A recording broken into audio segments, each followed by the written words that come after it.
The whiskey glass sat untouched on the bar. Silas Mercer stared at it like it might contain an answer he wasn't looking for, his weathered hands resting flat on either side. Outside the saloon window, snow fell in thick curtains across the dying light of a December afternoon, burying the streets of broken timber beneath another layer of white silence. The town was dying. Everyone knew it.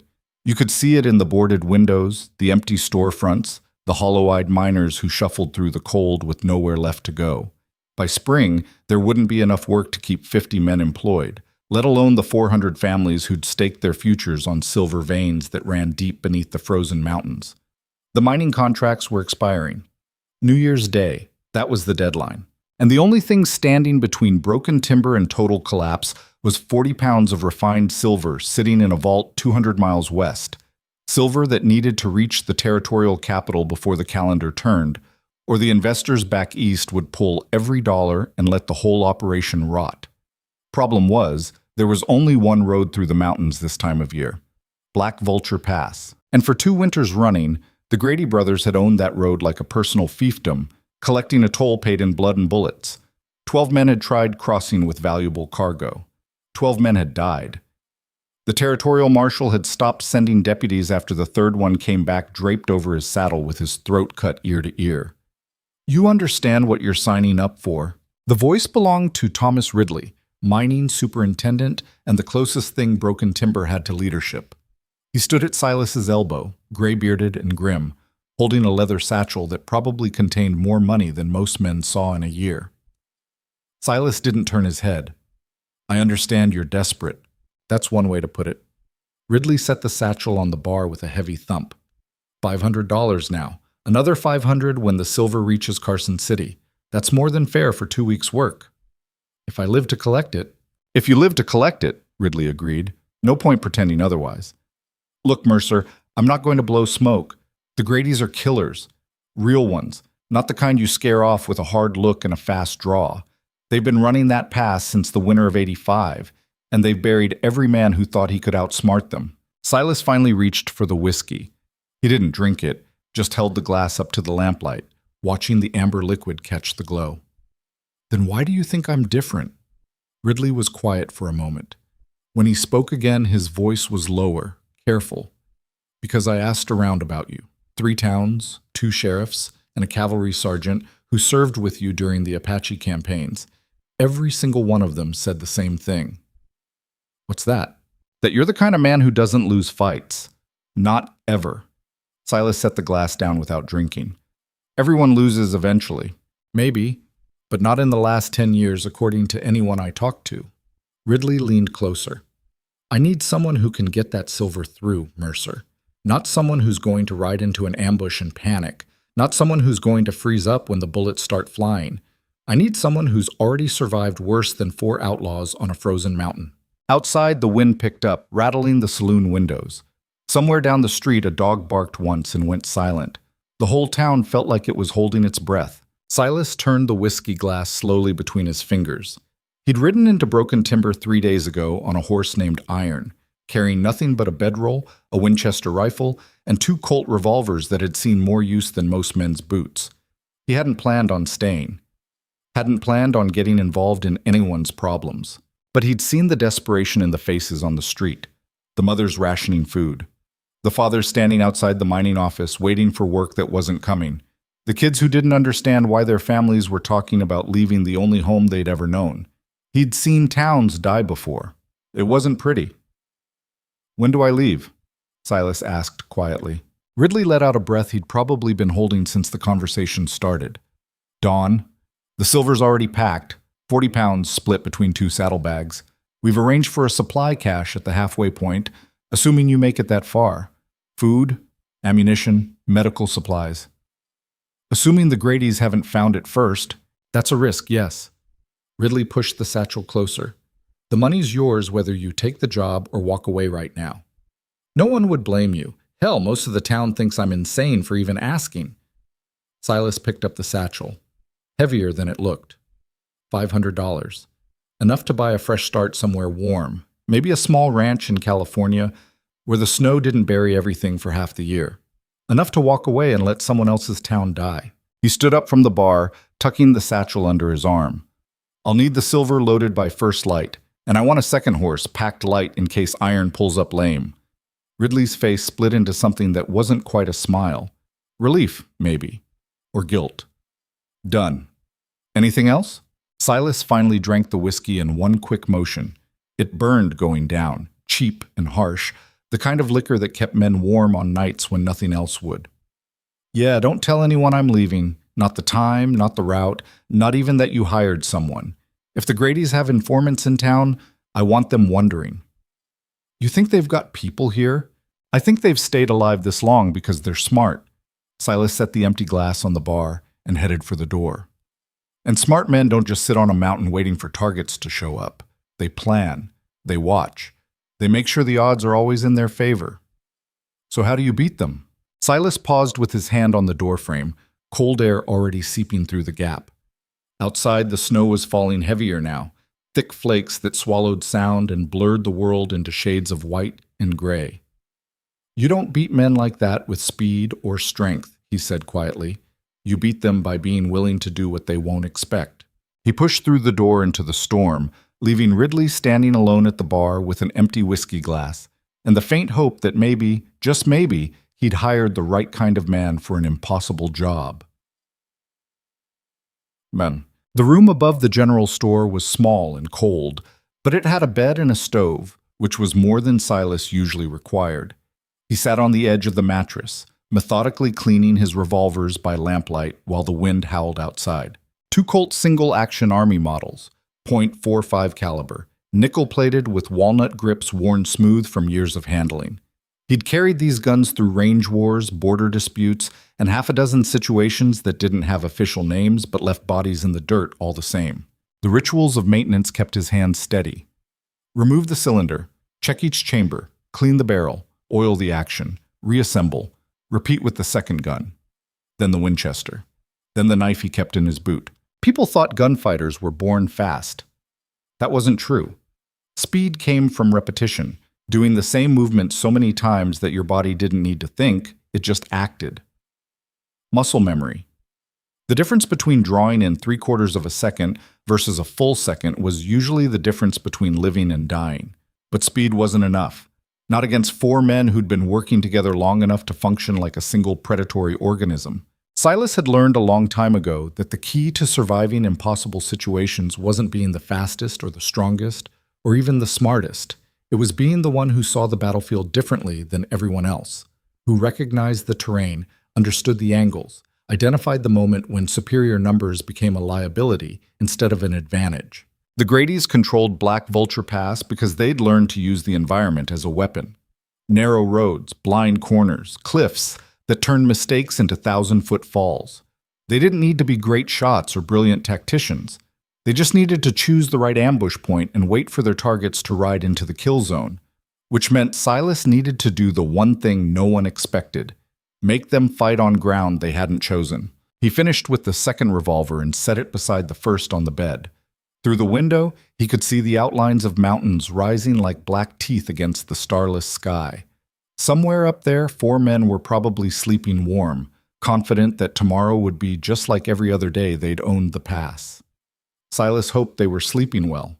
It would be the last good rest any of them got. Dawn came cold and gray, the kind of morning where the sun seemed to give up halfway through rising. Silas led Iron out of the stable, the horse's breath steaming in the frozen air.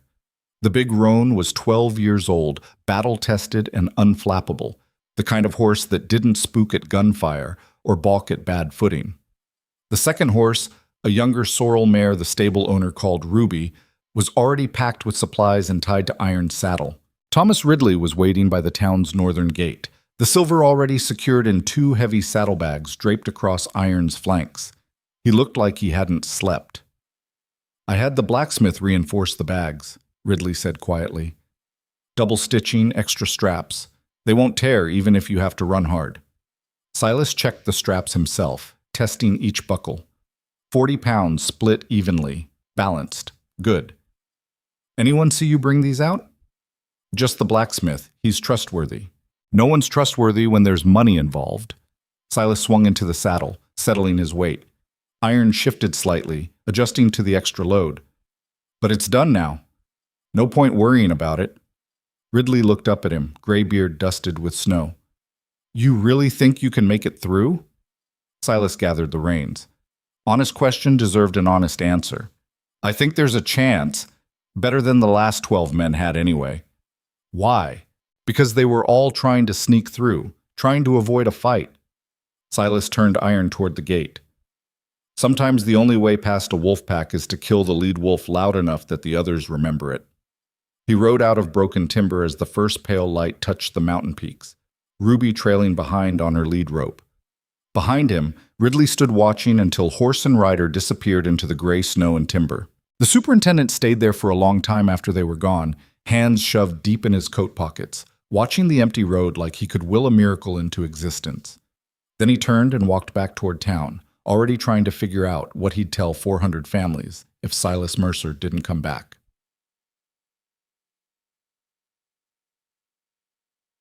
The first day was just cold and riding. Black Vulture Pass started 20 miles north of Broken Timber, where the foothills gave way to real mountains, the kind that wore permanent snow caps and didn't care whether you lived or died on their slopes. The road narrowed gradually, winding through stands of lodgepole pine and Douglas fir, climbing in switchbacks that made iron work for every mile. Silas kept both horses moving at a steady pace, not fast enough to tire them early, but not slow enough to give anyone watching time to set up ahead. He'd made good time, which meant he was probably ahead of any message that might have been sent north, assuming Ridley's blacksmith was as trustworthy as advertised. Assuming there was no one else in Broken Timber working for the Gradys. Assumptions got men killed. Silas had learned that the hard way. By afternoon, the timber started thinning out, replaced by exposed rock faces and patches of snow that grew deeper with every mile. The temperature dropped. The wind picked up. Ruby was handling it well enough, but Iron was starting to show the strain of carrying the extra weight. They'd need to rest soon. Not for long, just enough to let the horses catch their breath and drink from a stream Silas remembered from the map Ridley had shown him. Fresh water, even in winter. Important for a journey that might take 2 weeks. He found the stream right where it was supposed to be, a narrow ribbon of dark water cutting through the snow between two rock formations. Both horses drank deeply while Silas scanned the surrounding terrain with the practiced eye of a man who'd survived by being paranoid. Nothing moved. No tracks in the snow except rabbit and deer. No smoke on the horizon. No signs of human presence. Which should have been reassuring, wasn't. The Gradys had been running this pass for 2 years. They knew every approach, every camping spot, every place a man might stop to rest. If they were smart, and Silas had to assume they were, they'd have scouts watching the lower road, ready to send word up the mountain when a target was coming. Maybe they'd already spotted him. Maybe they were already moving into position right now. Silas let the horses drink for 5 more minutes, then pulled them away from the stream and back onto the trail. No fire tonight, no hot food, just cold camp and cat naps with one eye open, the kind of night he'd spent 100 times before. The second day was harder. The road climbed steeper, the snow got deeper, and the wind became a living thing that tried to shove horse and rider off the narrow trail. Twice, Iron had to pick his way across sections where the road had partially collapsed, leaving nothing but loose rock and ice barely wide enough for a horse to pass. Ruby handled it better than expected, following Iron's lead without balking. Good horse. Ridley had chosen well. By mid-afternoon, Silas reached what the locals called the Devil's Staircase, a series of steep switchbacks carved into a cliff face that rose almost vertical for half a mile. The road here was barely 6 feet wide, with a rock wall on one side and a drop into nothing on the other. One slip meant death. No second chances. No room for error. Silas dismounted and led both horses by hand, talking quietly to Iron in the steady voice the horse had learned to trust over 12 years together. One step at a time. Easy. No rush. Solid footing before the next move. It took 2 hours to climb the Devil's Staircase. At the top, the road leveled out onto a high plateau where the snow lay 3 feet deep in places, and the wind howled across open ground with nothing to slow it down. Silas could see for miles in every direction, white mountains stretching to every horizon, vast and indifferent and utterly empty of human life. Except he knew that wasn't true. Somewhere ahead, 4 men were waiting. And the deeper into the mountains he went, the closer he got to the moment when waiting would end and killing would begin. That night, Silas made cold camp in a shallow depression surrounded by rocks that blocked most of the wind. No fire, just dried meat, hardtack, and water from his canteen that was starting to freeze around the edges.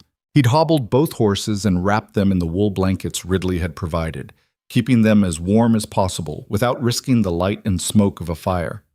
Iron stood patient and still, conserving energy. Ruby shifted nervously, not liking the cold or the exposure or the sense that they were a long way from anything safe. Smart horse. Silas sat with his back against a boulder, Winchester across his knees, watching the darkness. The moon was up, but half hidden behind clouds that promised more snow by morning. Shadows moved strangely in the dim light, rocks becoming shapes, becoming threats, until you looked directly at them, and they turned back into rocks again. His mind wandered, the way it always did on nights like this. He thought about the men he was riding toward, wondered what their names were, what had turned them into the kind of people who killed for money, whether they'd started out bad or if the mountains had made them that way. Didn't matter, really. Good men and bad men both died the same when the bullets started flying. He thought about broken timber, about the families who were counting on him whether they knew it or not, about the kids who'd grow up in a dying town if he failed, who'd learn early that the world didn't give second chances to people who ran out of luck. He thought about the last town he'd watched die. Different state, different circumstances, same outcome. Empty buildings and broken dreams and the slow realization that sometimes there wasn't a hero coming to save the day. Sometimes you just lost. But not this time. Not if he had anything to say about it. Silas pulled his coat tighter and watched the darkness until exhaustion finally dragged him under into a light sleep where his hand never left the Winchester and part of his mind stayed alert, waiting for the sound of horses or footsteps, or anything that didn't belong to the wind and snow. Nothing came. But tomorrow was another day, and every mile north brought him closer to the moment when the peace would shatter and men would die in the snow. He just had to make sure he wasn't one of them. Day 3 dawned under heavy clouds that sat so low on the mountains they seemed close enough to touch.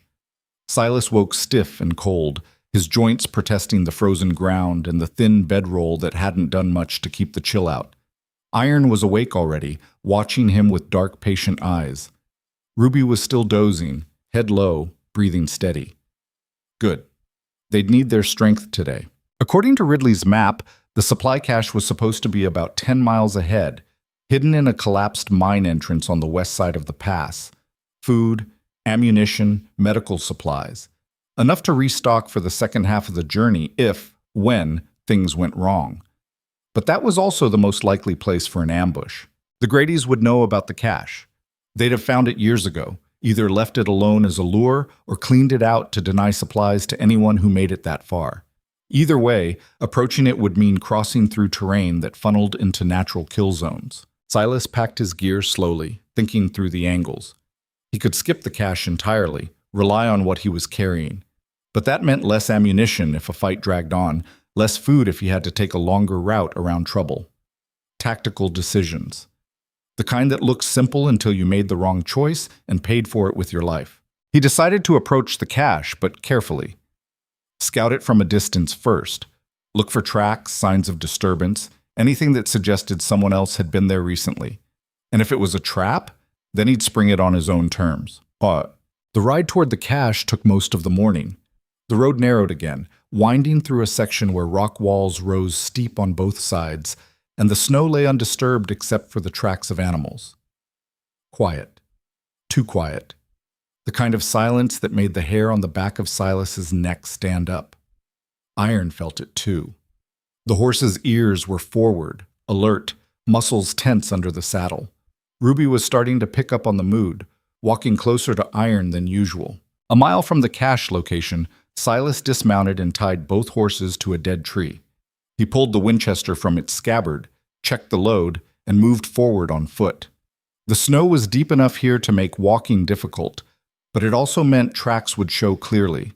He moved slowly, scanning the ground ahead, looking for boot prints or disturbed snow or anything that suggested human presence. Nothing. Just wind and cold and empty white silence. The mine entrance appeared exactly where the map said it would, a dark hole carved into the side of a low cliff, half collapsed but still accessible. Silas approached from above, circling wide to get a view of the area from high ground, before committing to going inside. Still nothing. No tracks. No signs of recent activity. Either the Gradys hadn't found this cache, or they were better at covering their tracks than Silas had given them credit for. He waited another 10 minutes, watching from his elevated position, looking for any movement in the surrounding rocks. When nothing happened, he finally worked his way down the slope and approached the mine entrance directly. The cache was there. Wooden crates stacked just inside the entrance, covered with canvas to keep the snow out. Silas pulled the canvas back carefully, half expecting a trap to spring. Nothing. The crates contained exactly what Ridley had promised: ammunition, food, medical supplies, even spare rope and a second canteen, everything neatly packed and labeled, which was somehow more unsettling than finding it ransacked. Silas stood there in the mine entrance, listening to the wind, trying to figure out what was wrong. The cache was intact, no ambush, no trap, nothing but supplies that would make the rest of his journey easier. So why did it feel like he was missing something? He loaded what he could carry into an empty saddlebag, mostly ammunition and lightweight food, then covered the rest back up. If he survived the pass and had to come back this way, the cache would still be here. If he didn't survive, it wouldn't matter. He made his way back to the horses, still scanning the surrounding terrain, still waiting for the trap to spring. Still nothing. Maybe the Gradys didn't know about the cache after all. Maybe they really did just wait on the upper sections of the pass where the road got narrow enough to control. Or maybe they were just patient. Silas mounted Iron and turned north again, Ruby following behind, and tried to ignore the feeling that he was riding towards something that was watching him get closer with every step. The fourth day was when everything changed. The road climbed into the highest sections of Black Vulture Pass, where the air got thin and the wind became a constant roar, and the snow fell so thick you couldn't see more than 50 feet ahead. Silas kept the horses moving, following the road more by feel than sight, trusting Iron's instincts when his own eyes couldn't tell the difference between solid ground and empty air. This was the killing ground. He could feel it in his bones. Somewhere ahead, the Gradys were waiting, maybe watching him right now through the snow, maybe getting into position, maybe already set up and ready, just waiting for him to walk into range. Silas's hand rested near his revolver, not touching it yet, but close. Ready. The Winchester was across his saddle within easy reach. Every sense was heightened, adrenaline starting to override the cold and exhaustion. The road made a sharp turn around a massive boulder, then opened into a wider section where the cliff walls pulled back slightly. Visibility was maybe 70 feet through the blowing snow. And there they were. 4 mounted men blocking the entire width of the road, rifles across saddles, revolvers at their hips, calm and confident, like they'd done this 100 times before. Because they had. Silas pulled Iron to a stop 30 feet away, his heart rate steady despite the adrenaline. Ruby stopped behind him, sensing the tension. For a long moment, nobody moved. Just 8 men and horses facing each other through the falling snow, the wind howling around them like the mountain itself was holding its breath. The man in the center, older than the others, heavy beard shot through with gray, finally spoke, voice loud enough to carry over the wind. "That's far enough, friend." Silas said nothing, just watched, studying them. 4 men, but the narrow road meant they couldn't spread out properly. They were bunched together, each one partially blocking the other's lines of fire. The older man, had to be the eldest Grady brother, smiled. Not friendly, just confident. "You carrying something valuable? Maybe something that belongs to the mining company down in Broken Timber?" Still, Silas said nothing. Strong, silent type. I respect that. The eldest Grady shifted in his saddle. "Here's how this works. You drop those saddlebags right where you are, turn that horse around, and ride back down the mountain. Do that, and you live to see tomorrow. Refuse, and what?" Silas finally spoke, his voice quiet but carrying clearly through the wind. "You kill me like you killed the last 12 men who tried crossing your road?" The Gradys exchanged glances. The eldest brother's smile widened. "Look at that. Someone who actually knows the reputation. Makes this easier." "Does it?" "Sure does. Means you understand exactly what happens if you make the wrong choice. The eldest Grady rested his hand near his rifle. So let's not make this complicated. Silver stays here. You ride away. Simple. Silas looked at them. Really looked. 4 men who'd gotten comfortable with murder. Who'd learned that violence worked, that fear worked, that owning a stretch of road through superior force was easier than honest work. They expected him to be afraid. Expected him to realize he was outnumbered and outgunned and surrounded by terrain that gave them every advantage. They expected him to make the smart choice and run. Silas's hand moved slightly closer to his revolver. That's a heavy load of silver, he said quietly. For 4 graves. The wind howled. Snow fell between them. And somewhere in that moment, the eldest Grady brother's smile disappeared as he realized the drifter in front of him wasn't running, wasn't negotiating, wasn't afraid. The brother's hand moved toward his rifle, and everything that had been building for 4 days, for 2 winters, for 12 dead men, finally erupted into violence. The eldest Grady's hand was halfway to his rifle when Silas moved. Not fast, not dramatic, just the smooth, practiced motion of a man who'd done this exact thing enough times that his body didn't need permission from his brain anymore. The Colt cleared leather before the Grady brothers' fingers touched wood. The first shot cracked through the mountain silence like the world splitting open. The eldest Grady jerked backward in his saddle, eyes going wide with something that might have been surprise or might have been the beginning of understanding that he'd made a terrible mistake. His rifle clattered against rock as he fell, one boot still caught in the stirrup, his horse screaming and rearing in panic. The other 3 brothers froze for maybe half a second, that crucial moment when the brain tries to process what the eyes are seeing and the body hasn't caught up yet. Half a second was all Silas needed. His second shot took the brother on the right, the one who'd been reaching for his revolver. The bullet caught him high in the chest and spun him sideways. He grabbed for his saddle horn, missed, and toppled into the snow with a wet thump that got swallowed by the wind. Then everything went to hell. The 2 remaining brothers, twins, Silas realized in some distant part of his mind that was still cataloging details, both fired at once. One rifle shot went high, screaming off the rock face behind Silas's head and sending chips of stone flying. The other shot hit Ruby, the pack horse, who screamed and reared back against her lead rope. Iron didn't bolt. The big roan had been through this before, had learned years ago that running during gunfire just made you a moving target. He stood solid while Silas fired a 3rd time, aiming for the twin on the left. Miss.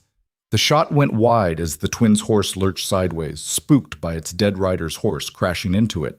The narrow pass was working against the Gradys now, their superior numbers turning into a liability as horses panicked and slammed into each other with nowhere to go. The twin on the right got his rifle leveled and fired. This shot was closer, close enough that Silas felt the air displacement as the bullet passed his shoulder. He returned fire twice, fast, both shots center mass. The first one hit, the second one didn't need to. The twin dropped his rifle and slumped forward over his horse's neck, sliding slowly to the side before gravity took over and dumped him into the snow. 3 down. 1 left. The last twin was screaming something, words that got lost in the wind and gunfire, as he yanked his horse around, trying to create distance, trying to get an angle that didn't have his dead brother's horses in the way. His revolver was out now, firing wildly.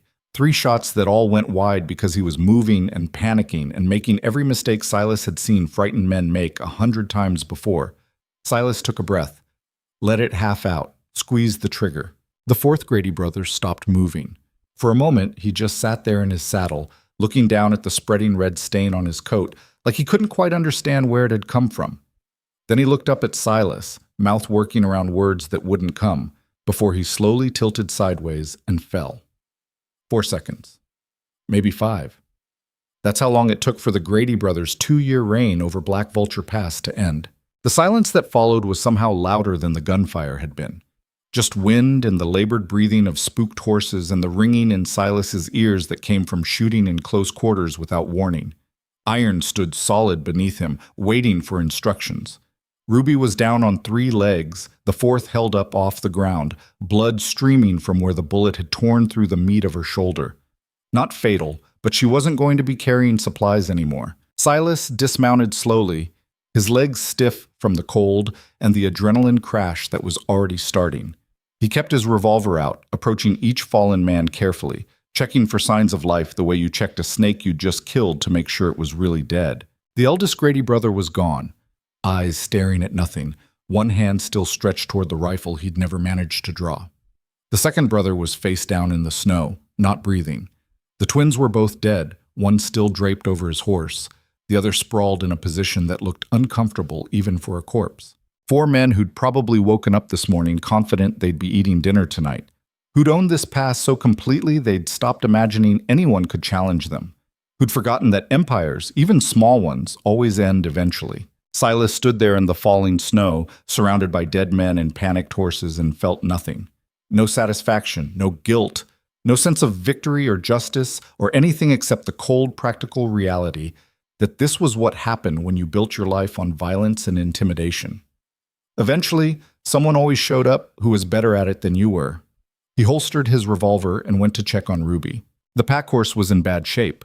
The bullet had torn through the muscle of her left shoulder, missing bone, but causing damage that would take weeks to heal properly if infection didn't set in first. She was bleeding steadily, eyes rolling white with pain and fear. Silas pulled the medical supplies from the saddlebag the Grady's bullet had missed. Clean bandages, alcohol, needle, and thread.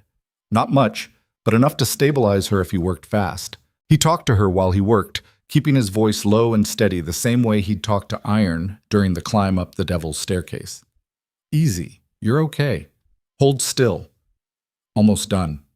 The kind of meaningless reassurance that somehow helped anyway, maybe just because it was better than silence. The wound was ugly but clean, no bone fragments, no obvious arterial damage. He packed it with bandages and wrapped it tight, using strips torn from one of the dead men's coats to secure everything. Ruby flinched but held still, smart enough to understand he was trying to help. When he finished, she was standing steadier, some of the panic gone from her eyes. She'd live, assuming the mountain didn't kill them both before they got down. Which brought up the immediate problem.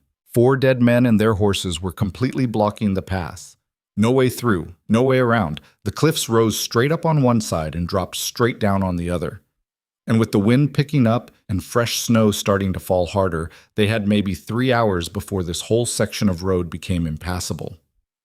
If the silver didn't make it through before the storm closed the pass, the mining contracts expired.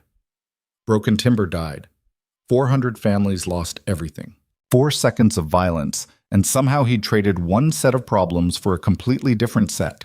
Silas looked at the dead men, the panicked horses, the narrow road, and the darkening sky, and tried to figure out how you moved 4 corpses and 5 horses when you were one man on a mountain that didn't care whether you lived or died. That's when he heard the voice behind him. Well, that was something. Silas spun, revolver clearing leather again before his brain fully processed that the voice hadn't sounded threatening. Just surprised. Maybe even impressed. The man standing 20 feet back was old, 60 at least, maybe older, with a gray beard that reached his chest and a weathered face that looked like it had been carved from the same rock as the mountains. He wore a heavy coat patched in a dozen places, a battered hat, and carried no visible weapons. He also had both hands raised, palms out, in the universal gesture of, "I'm not a threat, please don't shoot me." "Easy," the old man said. "I'm not with them. Hell, I've been hiding from them for 2 days." Silas didn't lower the revolver. "Who are you?" "Name's Elias Boone, freight courier out of Laramie. Or I was until I ran into those 4 bastards about a week back." He gestured toward the dead Gradys without lowering his hands. "They took my cargo, killed my partner, and told me to walk back down the mountain before they changed their minds about leaving me alive." "Why didn't you?" "Because I'm 63 years old, and if I walked into Laramie empty-handed and told them the Gradys took everything, I'd be finished. No more jobs, no more work, just a slow slide into being the old man everyone pities until I die broke and forgotten."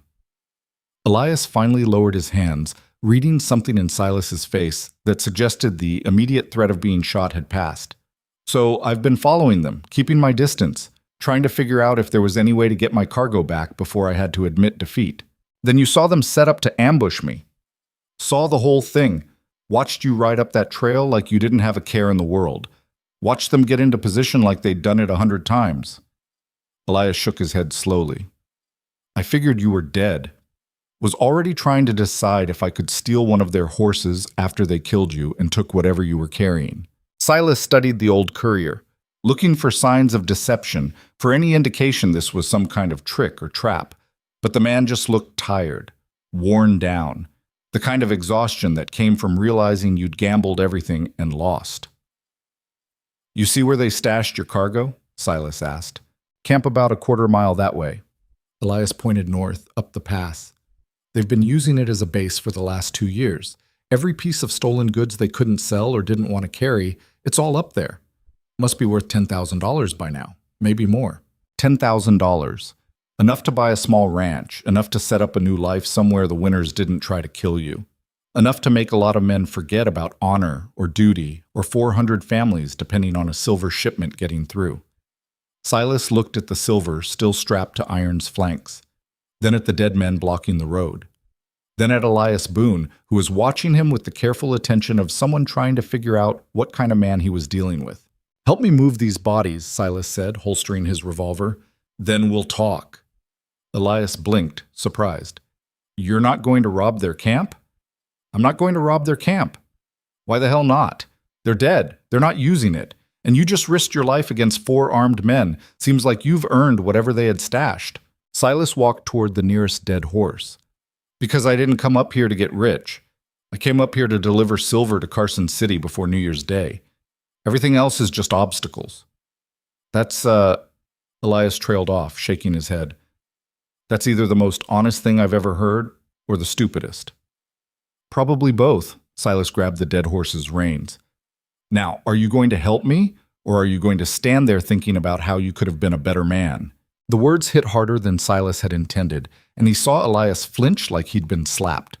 But then the old courier's jaw set, something hardening behind his eyes that might have been anger or might have been the last remnants of self-respect deciding to make one final stand. "I'll help," Elias said quietly. "What do you need?" What followed was 2 hours of brutal, exhausting work. Moving dead men off a frozen mountain wasn't like the dime novels made it sound. Bodies were heavy and awkward and stiffening up fast in the cold. Horses were even worse, half a ton of dead weight that didn't want to move and had to be dragged inch by inch, using ropes tied to saddles and the combined strength of 2 men who were already exhausted. They worked in silence mostly, saving their breath for the effort. Silas handled the bodies, dragging them to the cliff edge and pushing them over into the white void below. It wasn't respectful, but respect was a luxury you couldn't afford when a storm was closing in and you had miles to cover before dark. Elias handled the horses, calming the living ones and helping drag the dead ones far enough off the road that they wouldn't block passage. 2 of the Grady's horses were still alive and relatively calm. The other 2 had bolted during the fighting and were probably halfway down the mountain by now. By the time they finished, Silas's shoulders were screaming and his hands were raw even through his gloves. Elias looked ready to collapse, breath coming in ragged gasps that sent clouds of steam into the freezing air. But the road was clear. Silas checked Iron's legs, checked the straps holding the silver, checked Ruby's bandages. Everything was holding, barely, but holding. Elias leaned against a boulder, hands on his knees, trying to catch his breath. So what now? Silas looked north, toward where the pass continued climbing into the worst of the storm, then south, toward the relative safety of lower elevations and the long ride back to civilization. "I keep going," he said. "Storm's coming in fast. If I don't make it over the summit before it hits, I'll be trapped up here for days, maybe weeks." "You'll never make it alone. Not with that pack horse injured and the weight you're carrying." Elias straightened up, something shifting in his expression. "But with 2 horses carrying the load," Silas turned to look at him. "You offering to help?" "I'm offering to not be the coward who hid behind a rock while someone else did the brave thing." Elias met his gaze straight on. "I spent 2 days following the Gradys, telling myself I was waiting for an opportunity. Truth is, I was just too scared to do anything, too scared to fight back, too scared to admit I'd lost, too scared to make the hard choice." He gestured toward the empty road where 4 men had died minutes earlier. "You didn't hesitate, didn't overthink it, just saw what needed doing and did it. Consequences be damned." Elias's voice got quieter. "I used to be that kind of man. Long time ago, before I got old and careful and convinced myself that survival was more important than principles." Silas was quiet for a moment, studying the old courier's face, seeing the decades of compromise written there. The slow erosion of whatever man Elias Boone used to be before the world taught him that being afraid was safer than being brave. "I can't pay you," Silas said finally. "Don't want your money. The ride's going to be hard, dangerous. We might not make it. I'm 63 years old riding freight through mountains in the dead of winter. My life's already dangerous and hard. At least this way it'll mean something." Silas looked at him for a long moment, then nodded once. "We split the silver between two horses. Move faster that way, and if one goes down, we're not finished." "Makes sense." "And if shooting starts again, you follow my lead. Don't be a hero. Don't try to prove anything. Just do what I tell you and don't get in the way." "Understood." They transferred half the silver from Iron to one of the Grady's horses, a big paint gelding that seemed calm enough despite the recent violence. Elias took that horse, along with supplies they pulled from the dead men's saddlebags. Ammunition, food, spare rope, a better coat than the one Elias had been wearing. Tools of dead men, repurposed for the living. They were ready to move when Elias paused, looking back up the pass toward where the Grady's camp supposedly waited with $10,000 worth of stolen goods. "You sure about not checking their camp?" he asked. "That money could change your life." Silas swung into Iron's saddle. "I've had my life changed by money before. Didn't take." "What happened?" "Found out that money can buy you comfort, security, even respect, but it can't buy you peace." Silas turned Iron north, toward the storm and the summit and everything that still waited between here and Carson City. "And I've got enough trouble sleeping already without adding $10,000 of stolen goods to the list." Elias was quiet for a moment, then climbed onto the paint gelding with the stiffness of a man whose body hadn't forgotten how to ride but wasn't happy about being reminded. They rode north together, two men who'd been strangers an hour ago, now tied together by circumstance and violence, and the shared understanding that sometimes the only way forward was straight through whatever hell the mountain decided to throw at you. The storm hit an hour later, not gradually, not with warning, just a wall of white fury that swept down from the peaks, like the mountain had finally lost patience with the tiny humans crawling across its face. Visibility dropped to maybe 10 feet. The wind hit hard enough to make the horses stagger. Snow fell so thick it was like riding through a curtain of ice that never ended. Silas pulled his bandana up over his nose and mouth, squinting against the assault. Behind him, Elias did the same, both men hunching forward in their saddles to minimize the wind resistance. The road became theoretical. They were following it more by feel than sight, trusting the horses to find solid ground because their eyes sure as hell couldn't. Iron led the way with the patient determination of a horse who'd been through worse, and Elias's paint followed without complaint. Ruby limped behind, still tied to Iron's saddle, favoring her injured leg, but keeping pace. Tough horse. Ridley had chosen well. Time stopped meaning anything. They could have been riding for 10 minutes or 3 hours. The storm erased all sense of progress or distance or anything except the immediate struggle to stay in the saddle and keep moving forward. Silas's fingers were going numb inside his gloves. His face hurt where the wind and snow hit it. Ice was forming in his beard and on Iron's mane. The silver in the saddlebag seemed to weigh twice what it had an hour ago, every pound of it pulling at straps and leather and horsefleece that was already strained to the limit. He'd been through storms before. Blizzards that lasted 3 days, whiteouts that disoriented entire cavalry columns, cold snaps that killed men who made the mistake of falling asleep without a fire. The mountains didn't care how tough you thought you were. They just kept grinding, patient and relentless, until you either made it through or became another frozen corpse that wouldn't be found until spring. If spring came at all. "Mercer!" Elias's voice barely carried over the wind, coming from somewhere behind Silas in the white chaos. "I can't see the road!" Silas twisted in his saddle, trying to spot the old courier through the storm. There, just a dark shape on a darker horse, maybe 6 feet back but looking farther in the distorted visibility. "Stay close," Silas shouted back. "Let your horse follow mine." "What if we're off the trail?" "Then we're off the trail, but stopping now means freezing to death, so we keep moving." They kept moving. The storm didn't let up. If anything, it got worse. The wind shifted, coming from a different angle now, hitting them from the side instead of head-on. That was somehow more dangerous. It made the horses work harder to stay balanced, made every step a negotiation between forward progress and getting blown off the narrow road into whatever drop waited in the white blindness. Silas's world shrank to just the next 10 feet of road, then the next 10, then the next.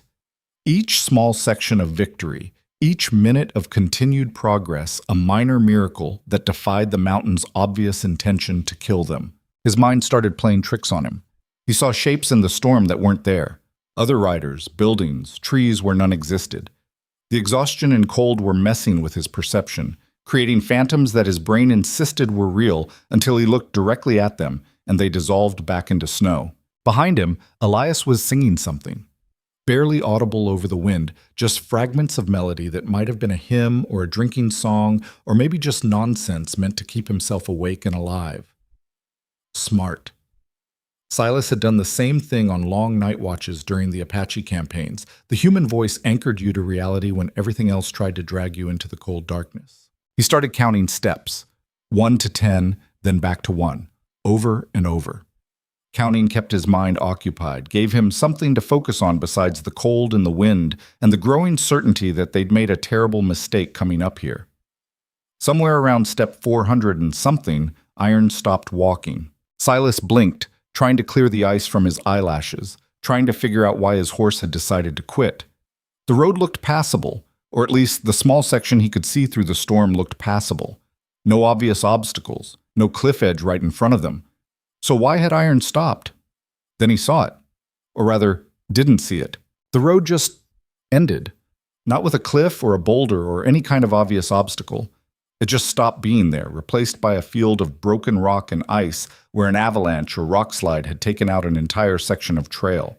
Could have happened yesterday or 10 minutes ago. No way to tell in the storm. Elias pulled up alongside him, both men staring at the destruction. "Well," the old courier said after a long moment, "that's not good." Silas dismounted, his legs stiff and unwilling to bend properly. He walked forward carefully, testing the broken ground with his boot before putting weight on it. Unstable. Loose rocks that shifted under minimal pressure. One wrong step and it would all collapse, taking horse and rider down with it. He walked along the edge of the destruction, looking for any way through or around. The avalanche had carved a swath maybe 40 feet wide. On the left side, the mountain rose almost vertical, no way to climb it with horses. On the right side, the cliff dropped away into the storm, falling to whatever frozen hell waited at the bottom. The only way forward was straight through the debris field, which might be possible if they were extremely careful and extremely lucky. "Can we make it?" Elias asked, coming up beside him on foot. Silas studied the route. Picking out the most solid-looking sections, the places where the rocks seemed stable, where a horse might find footing that wouldn't immediately collapse.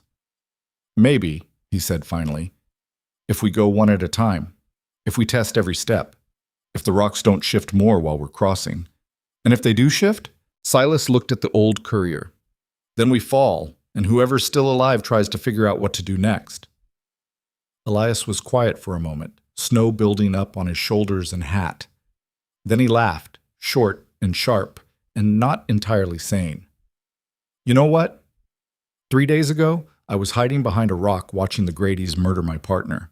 I figured I'd die up here one way or another. At least this way I'm dying while trying to do something that matters. We're not dead yet. Give it time." But Elias was smiling when he said it, the kind of smile men wore when they'd stopped caring about the odds and decided to just see what happened.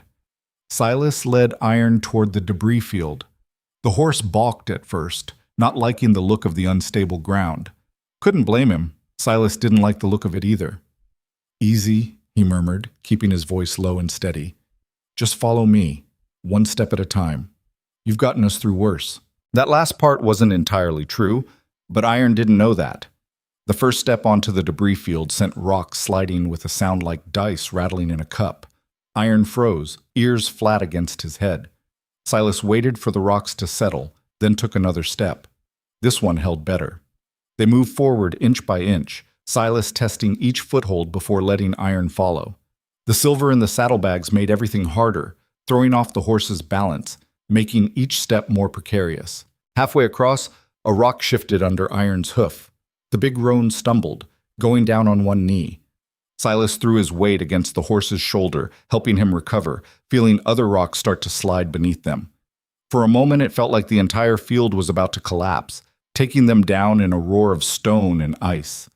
Then everything stabilized. Iron regained his footing. The rocks stopped sliding. Silas let out a breath he hadn't realized he'd been holding.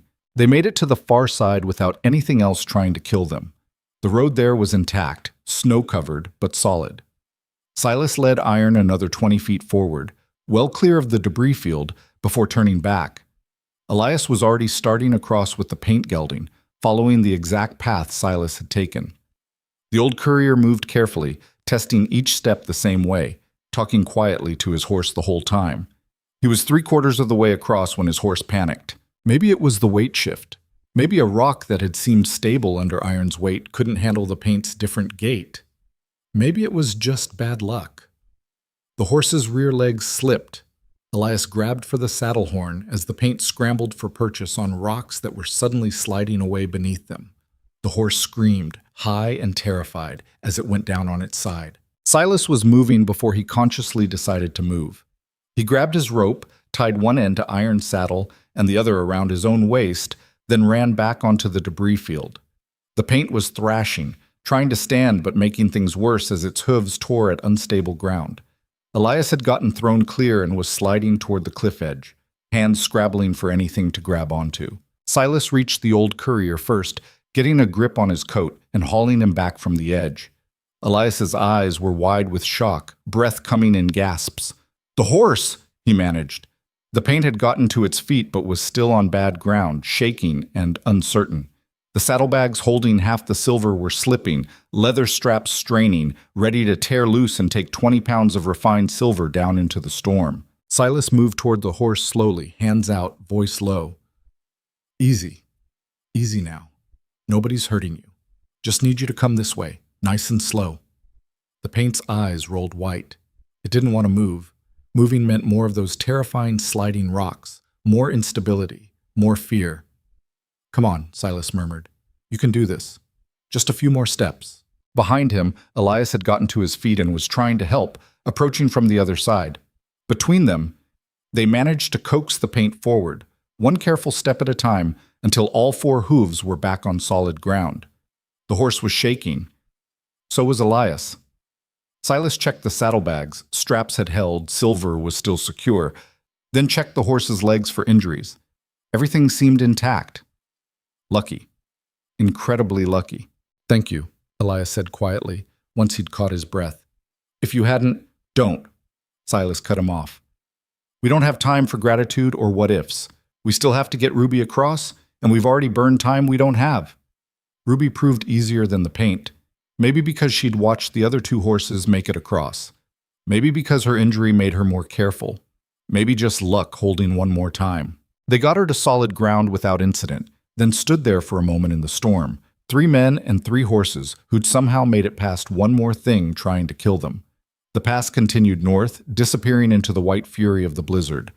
No way to know how much farther they had to go before reaching the summit.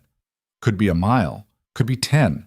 Distance meant nothing when you couldn't see more than a few feet ahead. "We keep moving," Silas said. "Find shelter before we freeze. Rest while the storm passes, then finish the crossing." "And if we can't find shelter?" Elias asked. "Then we don't rest." They kept moving. The storm raged for another 2 hours before finally beginning to ease. The wind dropped from howl to moan. The snow thinned enough that they could see maybe 30 feet instead of 10. The world slowly came back into focus, revealing they were riding along a narrow ridge with cliffs on both sides. One wrong step while blind, and they'd have ridden right off the edge. Iron had saved them. The horse's instincts, its ability to feel the road beneath the snow, its stubborn refusal to step anywhere that didn't feel solid. Silas leaned forward and patted the horse's neck, feeling the ice that had formed in its mane.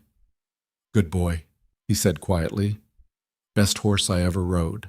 Elias was in bad shape. Silas could see it in the way the old courier was hunched in his saddle, in the way his hands weren't quite coordinating properly. Hypothermia setting in. Not critical yet, but getting there. They needed shelter, soon. The road curved around a rocky outcrop, and there, barely visible through the thinning snow, Silas saw a dark shape that didn't match the white and gray of the mountain. A cabin. Small, half buried in snow, probably abandoned. But it had walls and a roof, and that made it the best thing Silas had seen in hours. "There," he said, pointing. "We stopped there." Elias didn't argue, might not have been capable of arguing anymore. They reached the cabin 10 minutes later. It was tiny, maybe 12 feet on a side, one room, stone chimney, door hanging half off its hinges. But it was shelter, and in a storm like this, shelter was life. Silas got Elias inside first, then dealt with the horses.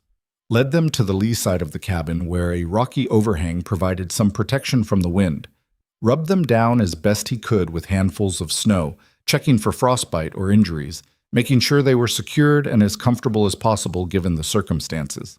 By the time he got inside, Elias had managed to get a fire started in the stone fireplace using wood from a pile in the corner and kindling from his pack.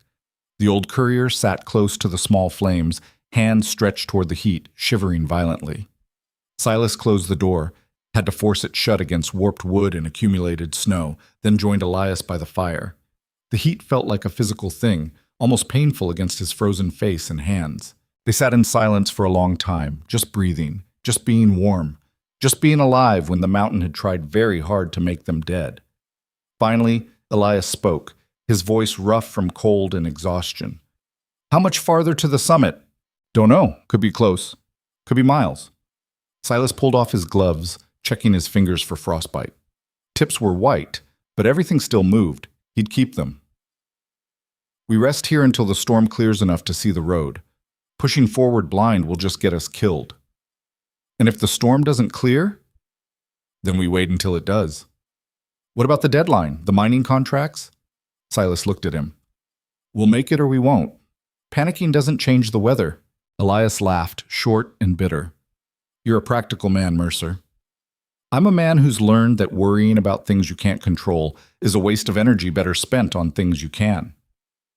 They sat quiet again, listening to the wind outside and the crackle of the fire. The cabin was warming up slowly, the stone walls holding heat better than Silas had expected. Whoever built this place had known what they were doing. "Why'd you really take this job?" Elias asked after a while. "The money's good, sure, but not good enough to risk what you're risking. You could have turned Ridley down, could have ridden south toward somewhere warm instead of north toward frozen hell." Silas was quiet for a long moment, watching the flames dance. "You ever watch a town die?" "Can't say I have." "I have. 3 times.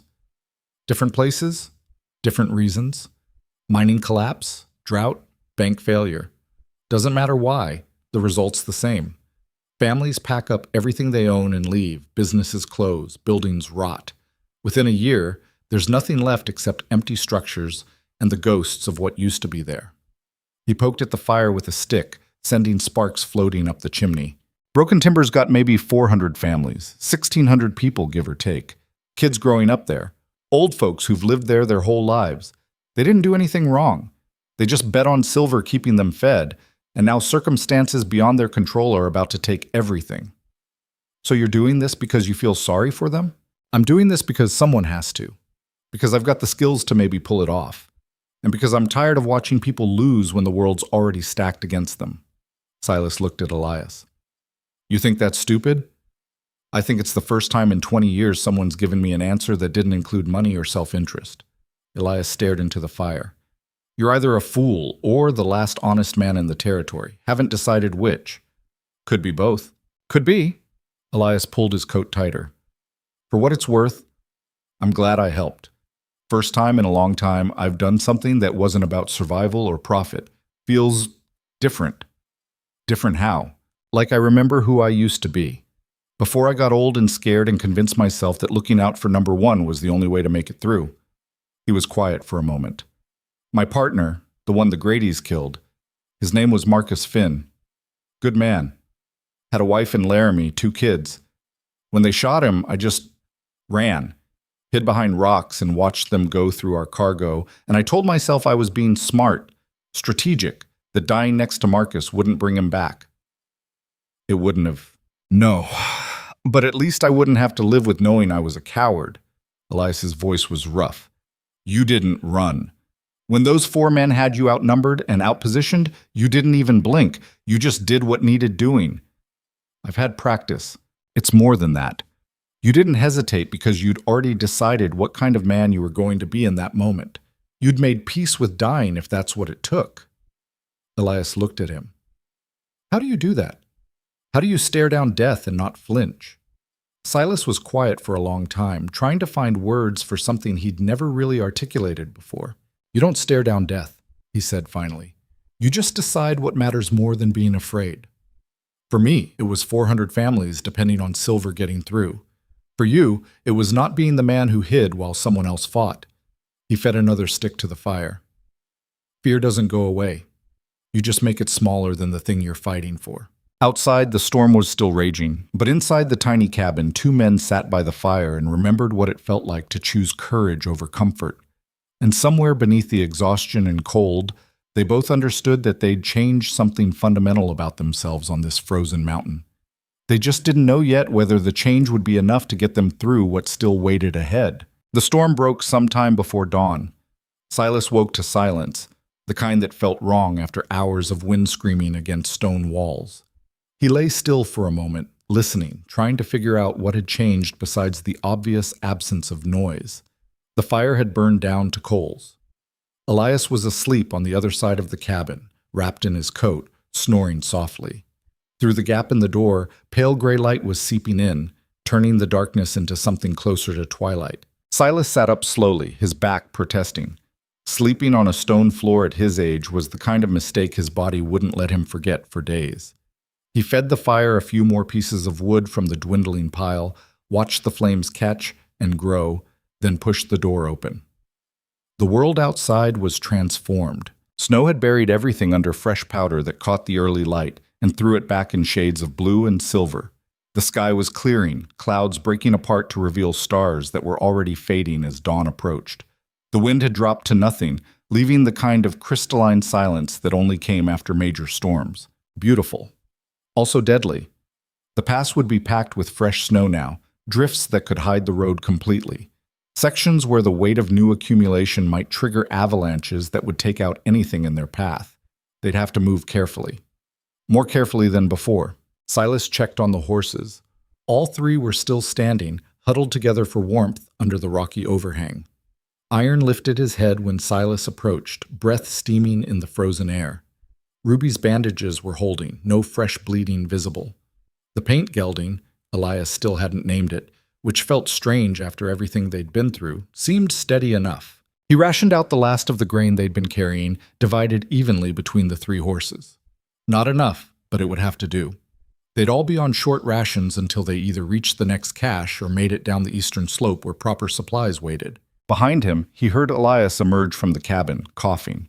The old courier looked rough in the morning light, face red and raw from windburn, beard crusted with ice, moving like every joint hurt. Which it probably did. 63 years old and sleeping on frozen ground after the day they'd had yesterday would break most men half his age. "We moving?" Elias asked, his voice still rough from sleep and cold. "Soon as we're packed." Silas gestured north, where the pass continued climbing toward peaks that were starting to catch the first rays of sunrise. Storms cleared enough to see the road. We need to make distance while we can. How far to the summit? Can't be more than a few miles now. Road's been climbing steady since we crossed the debris field. Silas walked back toward the cabin. We make the summit today, start down the eastern slope. We might actually pull this off. You don't sound convinced. I'm convinced we've been lucky so far. I'm just not convinced luck holds forever. They packed in silence, working with the efficiency of men who'd learned to travel light and move fast. The fire got kicked out and buried. The cabin door got wedged shut the same way they'd found it. Within 20 minutes, they were mounted and moving, 3 horses and 2 men heading north into country that got more hostile with every mile. The fresh snow made everything harder. Iron was breaking trail now, his chest cutting through drifts that sometimes reached his shoulders. Behind him, the paint gelding and Ruby followed in the packed track, having an easier time but still working hard. Every step was an effort. Every mile felt like 3. But the road was holding, steep and narrow and buried under snow, but still there, still visible enough to follow. Silas kept them moving at a steady pace, not fast enough to tire the horses too quickly, but not slow enough to waste daylight they might need later. The sun climbed higher, turning the snow into a field of diamonds that hurt to look at. Silas kept his eyes half squinted, scanning the terrain ahead for problems. Unstable sections, cliff edges, places where the fresh snow might be hiding old dangers. Around mid-morning, they rounded a curve and the summit finally came into view. Not impressive, not dramatic, just a high point where the road crested and started down the other side. Maybe another mile ahead, close enough that Silas could make out individual rocks and the way the wind had sculpted the snow into frozen waves. "That it?" Elias asked, seeing where Silas was looking. "That's it. Doesn't look like much." "Never does," Silas urged Iron forward. "But once we're over that ridge, the worst is behind us. Eastern slopes longer but less steep, more shelter from the wind, better chance of finding game if we need food." "You make it sound almost easy." "It won't be easy, just easier than what we've already survived." They kept climbing. The last mile to the summit was brutal. The road here was exposed to wind from every direction, and even though the storm had passed, the gusts were strong enough to make the horses plant their feet and lean into it. The snow was deeper too, drifts that had to be navigated carefully to avoid hidden drops or unstable pack. Silas's hands were going numb again despite his gloves. His face felt like someone had been hitting it with a plank. The cold was the kind that got inside your bones and stayed there, making everything harder, slowing reaction times, sapping strength that you'd need later. But they were close. So close. Iron crested the summit first, and for a moment Silas just sat there in the saddle, looking down at the eastern slope stretching away into the distance. Miles of trail visible from up here, winding down through timber and rock toward valleys that would eventually lead to Carson City and the territorial capital, and the assay office where 40 pounds of silver would save 400 families from losing everything. They'd made it. Over the worst of Black Vulture Pass, past the Grady brothers, through a storm that should have killed them, across a debris field that almost did. Elias pulled up beside him, the old courier's face splitting into a grin that made him look 20 years younger. "We actually did it." "We did it," Silas agreed. For maybe 10 seconds, they just sat there on their horses at the highest point of the pass, two men who'd earned the right to feel proud of themselves. Then Silas saw the riders coming up the eastern slope. 4 of them, moving fast. Still maybe a mile away, but closing the distance. His hand moved toward his revolver before his brain fully processed what his eyes were seeing. Beside him, Elias had gone rigid in his saddle, staring at the approaching riders. "Who the hell is that?" the old courier asked quietly. Silas didn't answer. He was too busy counting horses and riders and trying to calculate how long they had before whoever was coming reached the summit. 5 minutes. Maybe less if the riders pushed hard. Could be innocent. Could be territorial marshals or freight haulers or prospectors heading west for the mining camps. Could be nothing to worry about. Except innocent riders didn't push that hard through dangerous terrain. And they didn't move with the kind of coordination Silas was seeing in the way those horses were strung out. Lead rider breaking trail, others following in formation that suggested military training or long practice working together. "We need to move," Silas said. Started to turn Iron back down the western slope, back toward the relative safety of lower elevations where they could find cover if things went wrong. That's when he heard the voice behind them. "I wouldn't do that if I were you." Silas froze, turned slowly in his saddle. 3 men stood maybe 20 feet back down the slope they'd just climbed. Must have been hidden in the rocks, waiting. One held a rifle pointed generally in their direction. The other 2 had revolvers drawn but not aimed yet, the casual stance of men who were confident they had control of the situation. The one with the rifle was young, maybe 25, with a scraggly beard and eyes that looked too old for his face. He smiled when he saw Silas looking at him. "That's better, nice and calm, no sudden moves." He gestured with the rifle toward the eastern slope where the 4 riders were still approaching. "My friends there will be here in a minute. Until then, how about you and your partner just sit real still and think about whether dying over a bag of silver is really how you want to end your day." Silas looked at the 3 men, then at the 4 riders who were definitely close enough now to see what was happening at the summit. Then at Elias, who'd gone pale under his windburn. 7 men total, 7 against 2, and the 2 were exhausted from days of hard riding and fighting a mountain that wanted them dead. The tactical situation was bad, maybe the worst Silas had been in since a cavalry patrol got cut off by Apaches in terrain that gave the enemy every advantage. He'd survived that by staying calm and looking for the one mistake the enemy would make that would open a path to survival. So he sat still, hands visible. No threatening moves, just watching and waiting and looking for the mistake that would come eventually. Because everyone made mistakes, especially people who got confident. The young man with the rifle seemed pleased by Silas's compliance. There we go. See how easy this is when everyone's being reasonable? He took a step closer, rifle still pointed but not quite aimed. Now here's what's going to happen. You're going to dismount real slow. You're going to unhook those saddlebags, and you're going to set them down nice and gentle where we can see them. And then what? Silas asked quietly. Then you ride away. Head back down the western slope, back to whatever hole you crawled out of. We take the silver, everyone goes home alive. Simple. You work for the Gradys? The young man's smile widened. Worked? Past tense. News travels fast in the mountains, friend. We heard what happened to the brothers yesterday.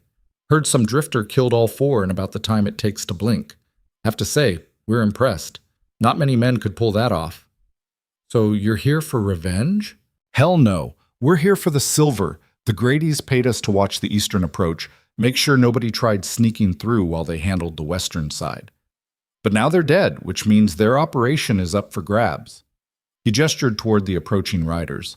My associates and I figured we'd take over the family business, starting with whatever cargo you're carrying. Silas was quiet for a moment, processing. These weren't random bandits. They were the Grady's backup plan, a second crew positioned on the other side of the pass to catch anyone who somehow made it past the brothers. Smart. Thorough. The kind of planning that explained how the Gradys had controlled this territory for 2 years, which meant these men had been doing this for a while, had experience, had killed before, and would kill again without hesitation if they thought it necessary. Beside him, Elias was breathing hard, hands clenched on his reins. The old courier looked ready to do something stupid, draw his gun maybe, or try to run, or make some desperate play that would get them both killed. Don't, Silas said quietly, not looking at Elias. Just a single word, calm and controlled. The young man with the rifle laughed. Smart friend you got there, old-timer. Listens to good advice. Maybe you should do the same. The 4 riders were cresting the summit now, fanning out to block any escape route down the eastern slope. 7 men in total, all armed, all positioned to control every direction Silas and Elias might try to run. The tactical situation had gone from bad to impossible. One of the newly arrived riders dismounted, older than the others, maybe 40, with the kind of weathered face that suggested he'd been doing hard things for a long time. He walked over to where the young man with the rifle stood, moving with the confidence of someone who was used to being in charge. These the ones? He asked. That's them. Carrying silver, just like we heard. Maybe 40 pounds, split between the 2 horses. The older man studied Silas with the kind of attention that suggested he was actually seeing what he looked at. Not just the surface details, but the way Silas sat in the saddle, the placement of his hands, the readiness in his posture that never quite went away even when staying still. You killed the Grady brothers, the older man said. Not a question. I did. All 4? All 4. The older man was quiet for a moment, then shook his head slowly. Takes a special kind of man to pull that off. Or a special kind of stupid. Haven't decided which yet. Could be both, Silas said. A slight smile from the older man. Could be. He gestured toward the saddlebags. Silver belongs to the mining company down in Broken Timber? It does. And you're being paid to deliver it? I am. How much? $1,000 total. $500 up front, $500 on delivery. The older man whistled softly. That's good money, but not better than the silver itself. 40 pounds of refined silver's worth maybe $3,000, probably more depending on the market. So here's my offer. We take the silver, and we let you keep that $500 you already got paid. You ride away, tell everyone the mountain claimed the shipment, collect whatever sympathy the mining company wants to give you. You're out the second 500, but you're alive. That's a fair trade. Silas looked at the 7 men surrounding them, at the rifles and revolvers and confident faces of people who thought they held all the advantages, at the terrain that gave them clear lines of fire in every direction. Then he looked at the saddlebags carrying 40 pounds of silver that 400 families were counting on whether they knew it or not. No, he said quietly. The older man's smile disappeared. No. You understand you're outnumbered 7-2? That we're positioned to kill you from 3 different angles before you could even draw that revolver you're thinking about? I understand the tactical situation. Then explain to me why you'd throw your life away over someone else's silver." Silas was quiet for a moment, trying to find words that would make sense to men who'd built their lives on taking things that didn't belong to them. "Because 1,600 people are depending on this shipment getting through," he said finally. "Because 400 families bet their futures on mining contracts that expire if this silver doesn't reach Carson City before New Year's Day. Because kids are going to go hungry and old folks are going to die poor if I fail." He met the older man's eyes straight on. "Because sometimes doing the right thing matters more than surviving." The older man stared at him for a long moment, something shifting in his expression that might have been respect or might have been the dawning realization that negotiation was over. "That's a nice speech," he said finally, "but it doesn't change the math. You can't beat 7 men no matter how principled you are." "Maybe not, but I can make sure dying costs you more than it costs me." The older man's hand moved toward his revolver. "Last chance. Drop the silver and ride away." Silas's hand was already resting near his Colt, not touching it yet, but close, ready. His heart rate was steady despite the adrenaline starting to flood his system. He'd been here before, outnumbered, outgunned, facing odds that any sane man would run from. The difference was that running had stopped being an option the moment he'd accepted this job back in Broken Timber. He'd known then it might come to this. Had known that protecting 40 pounds of silver through 200 miles of hostile territory would probably require violence. Had made peace with dying if that's what it took to get the job done. So when the older man's hand dropped toward his revolver, Silas was already moving. The Colt cleared leather in 3/4 of a second. Not his fastest draw ever, but fast enough that his first shot hit the older man's center mass before the bandit's gun had fully cleared its holster. The man went down hard, surprised look on his face, hand still reaching for a weapon he'd never fully drawn. Silas's second shot took the young man with the rifle before the kid could process what was happening. The rifle went off as he fell, the bullet screaming off into empty air somewhere over Silas's head. Then the world exploded into chaos. The remaining 5 bandits all fired at once. Multiple shots from multiple directions, bullets cutting through the air where Silas had been a second earlier. But he was moving, had been moving since his first shot, iron responding to pressure from his knees and turning hard left toward the rocks where he'd spotted cover. A bullet hit the silver in his saddlebag with a sound like someone hitting a bell. Another shot tore through his coat sleeve, missing flesh by inches. A third shot went wide, the shooter panicking and firing too fast. Silas fired twice more while moving, not really aiming, just putting bullets in the general direction of threats. One shot missed. The other one didn't. Another bandit went down clutching his shoulder, screaming. Elias had his revolver out now and was shooting too, the old courier's hand steadier than Silas would have expected. One of the bandits' horses went down, throwing its rider. Another bandit was returning fire, but his shots were going wild, hitting nothing but snow and rock. Silas made it to the rocks and threw himself out of the saddle, hitting the ground hard, rolling, coming up with the Colt still in his hand. Iron had kept running, smart horse, getting clear of the kill zone. Ruby and the paint gelding were somewhere behind Silas, hopefully following Iron's example and getting the hell out of the line of fire. 3 bandits down, 4 still up and shooting. The math was better, but still bad. Silas pressed himself against the rocks, breathing hard, trying to track where everyone was through the gun smoke and confusion. Elias had made it to cover on the other side of the trail, different rocks, different position, which meant the remaining bandits had to split their attention between 2 targets instead of focusing on one. Smart. Maybe the old courier had more fight in him than 20 years of running freight had suggested.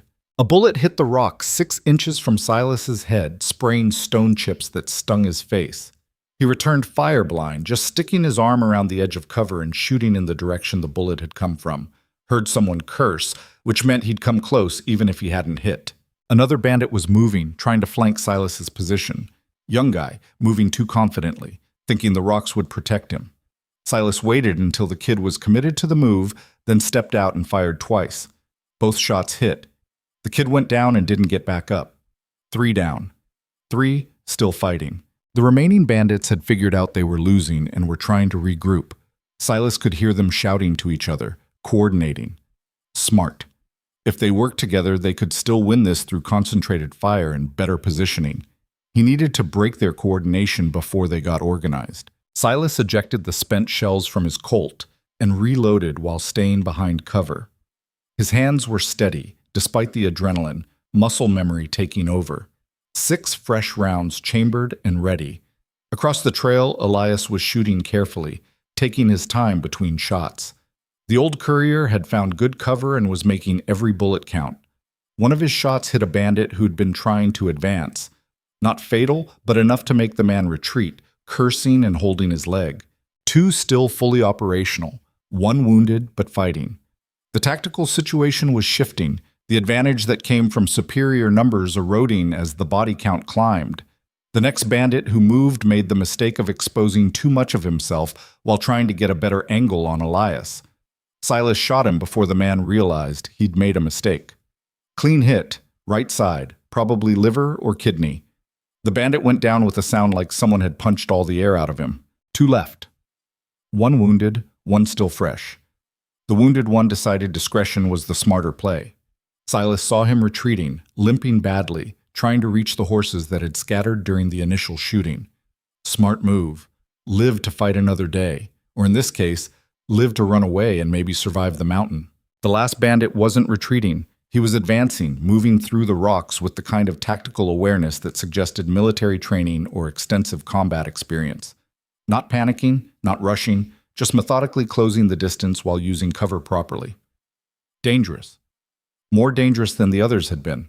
Silas tracked the movement, watching for patterns. The bandit would advance to one piece of cover, pause, check angles, then move to the next. Professional. Controlled. The kind of approach that worked if your opponent got impatient and made a mistake. Silas didn't make mistakes. He waited. Patient. Watching. Looking for the moment when the bandit would have to expose himself to advance to the next piece of cover. There. The bandit broke from behind a boulder, moving fast toward a rock formation that would give him a better angle on Silas's position. Silas shot him twice during the move. The bandit stumbled, tried to keep going, collapsed halfway to his objective. He was still breathing, still trying to bring his gun up, but the strength wasn't there anymore. Silas stepped out of cover and approached carefully. Colt pointed at the fallen man. Kicked the bandit's revolver away, checked for other weapons. Nothing. Just a dying man who'd bet on the wrong fight and lost. Should have let us go, Silas said quietly. The bandit coughed, blood on his lips. Should have dropped the silver. Yeah, neither of us made the smart choice today. The bandit tried to say something else but couldn't. His eyes went unfocused, staring at the sky. After a moment, he stopped breathing. Silas stood there for a few seconds, surrounded by bodies and blood and gun smoke, feeling nothing except tired. So tired. He'd killed 6 men in maybe 30 seconds. Not his first time doing math like that, but it never got easier. Never stopped feeling like a waste. All those lives ending badly because someone decided greed was more important than letting other people survive. Across the trail, Elias emerged from cover. The old courier was shaking, the post-combat crash hitting him hard. He looked at the dead men scattered across the summit, then at Silas. "You all right?" Elias asked. "I'm alive. That's as all right as it gets." Silas reloaded again, replacing the spent rounds. "You?" I don't know. I shot a man, maybe 2. I can see them lying there, and I still can't quite believe I did that."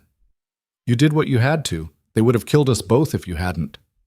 "I know. Doesn't make it feel any better." Silas didn't have an answer for that.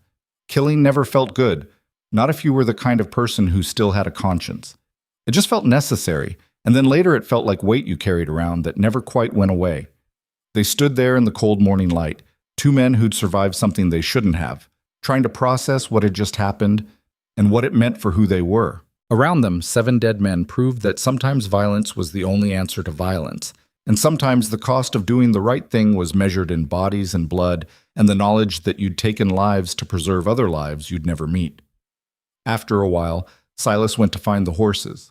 Iron was 100 yards down the eastern slope, waiting patiently, like the good horse he was. Ruby and the paint gelding were with him, both spooked but uninjured. The silver was still strapped to both horses, a couple of new bullet holes in the saddlebags, but the metal inside intact. 40 pounds of refined silver that 6 men had just died trying to take, and 2 men had almost died defending. Silas checked the straps, checked the horses, checked everything twice to make sure nothing critical had been damaged during the fight. Then he led all 3 horses back up to the summit where Elias was sitting on a rock, staring at nothing. "We need to move," Silas said. "That one bandit who ran off might come back with friends, or someone might hear about the fight and come looking for the silver. Either way, staying here is a bad idea." Elias looked up at him, eyes still distant. "How do you do this?" "Do what?" "Kill people and then just keep going, like it didn't happen, like it doesn't matter." Silas was quiet for a moment, then sat down on a rock near Elias. His legs were shaking now that the adrenaline was wearing off, his hands not quite steady. The aftermath of combat, the body's way of processing what the mind couldn't handle during the actual fighting. "It does matter," he said finally. "Every single one matters. I remember their faces. Every man I've ever killed, I can tell you what they looked like, what they were wearing, whether they died fast or slow." He looked at the bodies scattered across the summit. "I'll remember these 6 too. They'll join all the others in my head, and sometimes late at night I'll wonder if there was another way. If I could have talked them down, or run, or done something different that would have let everyone walk away alive. But you still pulled the trigger. Because in the moment, it was them or us. And I chose us." Silas stood up, his legs steadier now. "You can torture yourself about it later. Right now we need to survive long enough to have a later." Elias looked at the bodies one more time, then nodded slowly and stood. "What do we do with them?" "Nothing. Leave them where they fell. Someone will find them eventually, or they won't. Not our problem." "That's cold." "That's practical. We don't have time to bury 6 men, and I don't have the inclination to do anything nice for people who tried to kill us." Silas swung into Iron's saddle. "You coming?" Elias climbed onto the paint gelding, moving like every muscle hurt. Probably did.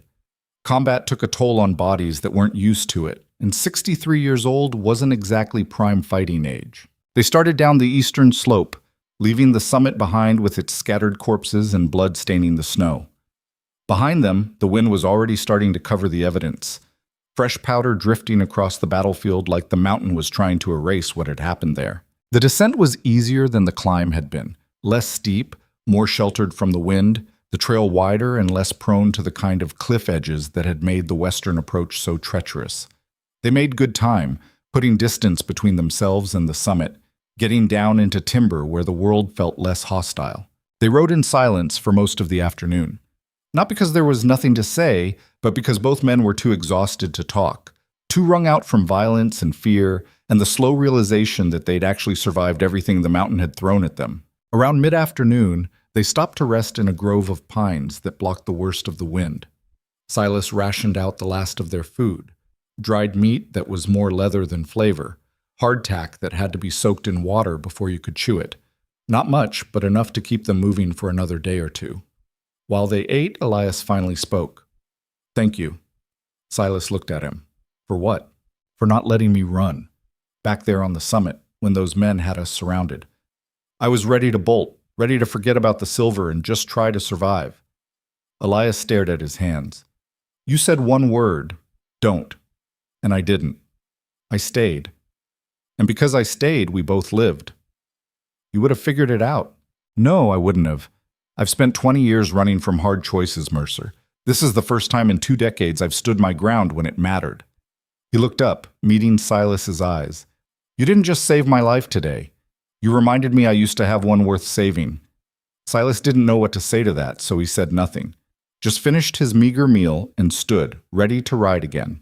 They mounted up and continued down the eastern slope as the sun started dropping toward the western peaks behind them. The light was turning golden, painting the snow in shades of amber and rose, making the whole mountain look almost peaceful. Almost. But Silas knew better. Knew that beauty and danger lived side by side in places like this. Knew that the same mountains that took your breath away with their grandeur would take your life without hesitation if you gave them half a chance. They rode until dusk, then made cold camp in another grove of trees. No fire. The smoke might attract attention they didn't need, and they were close enough to civilization now that Silas wanted to be careful. One more day of riding, maybe 2, and they'd be in the foothills where actual towns existed. where they could buy supplies, rest properly, maybe even find a hot meal that didn't taste like preserved leather. That night, lying in his bedroll under the stars, Silas thought about the men he'd killed. 6 more names to add to a list that was already too long. 6 more faces to remember when sleep wouldn't come, and the darkness got too quiet. He told Elias the truth. It did matter. Every single life mattered, even the lives of men who'd chosen violence and greed over decency.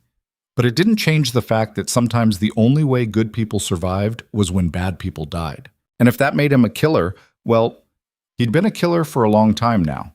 The mountain hadn't changed that. It had just reminded him what the cost was and why he kept paying it anyway.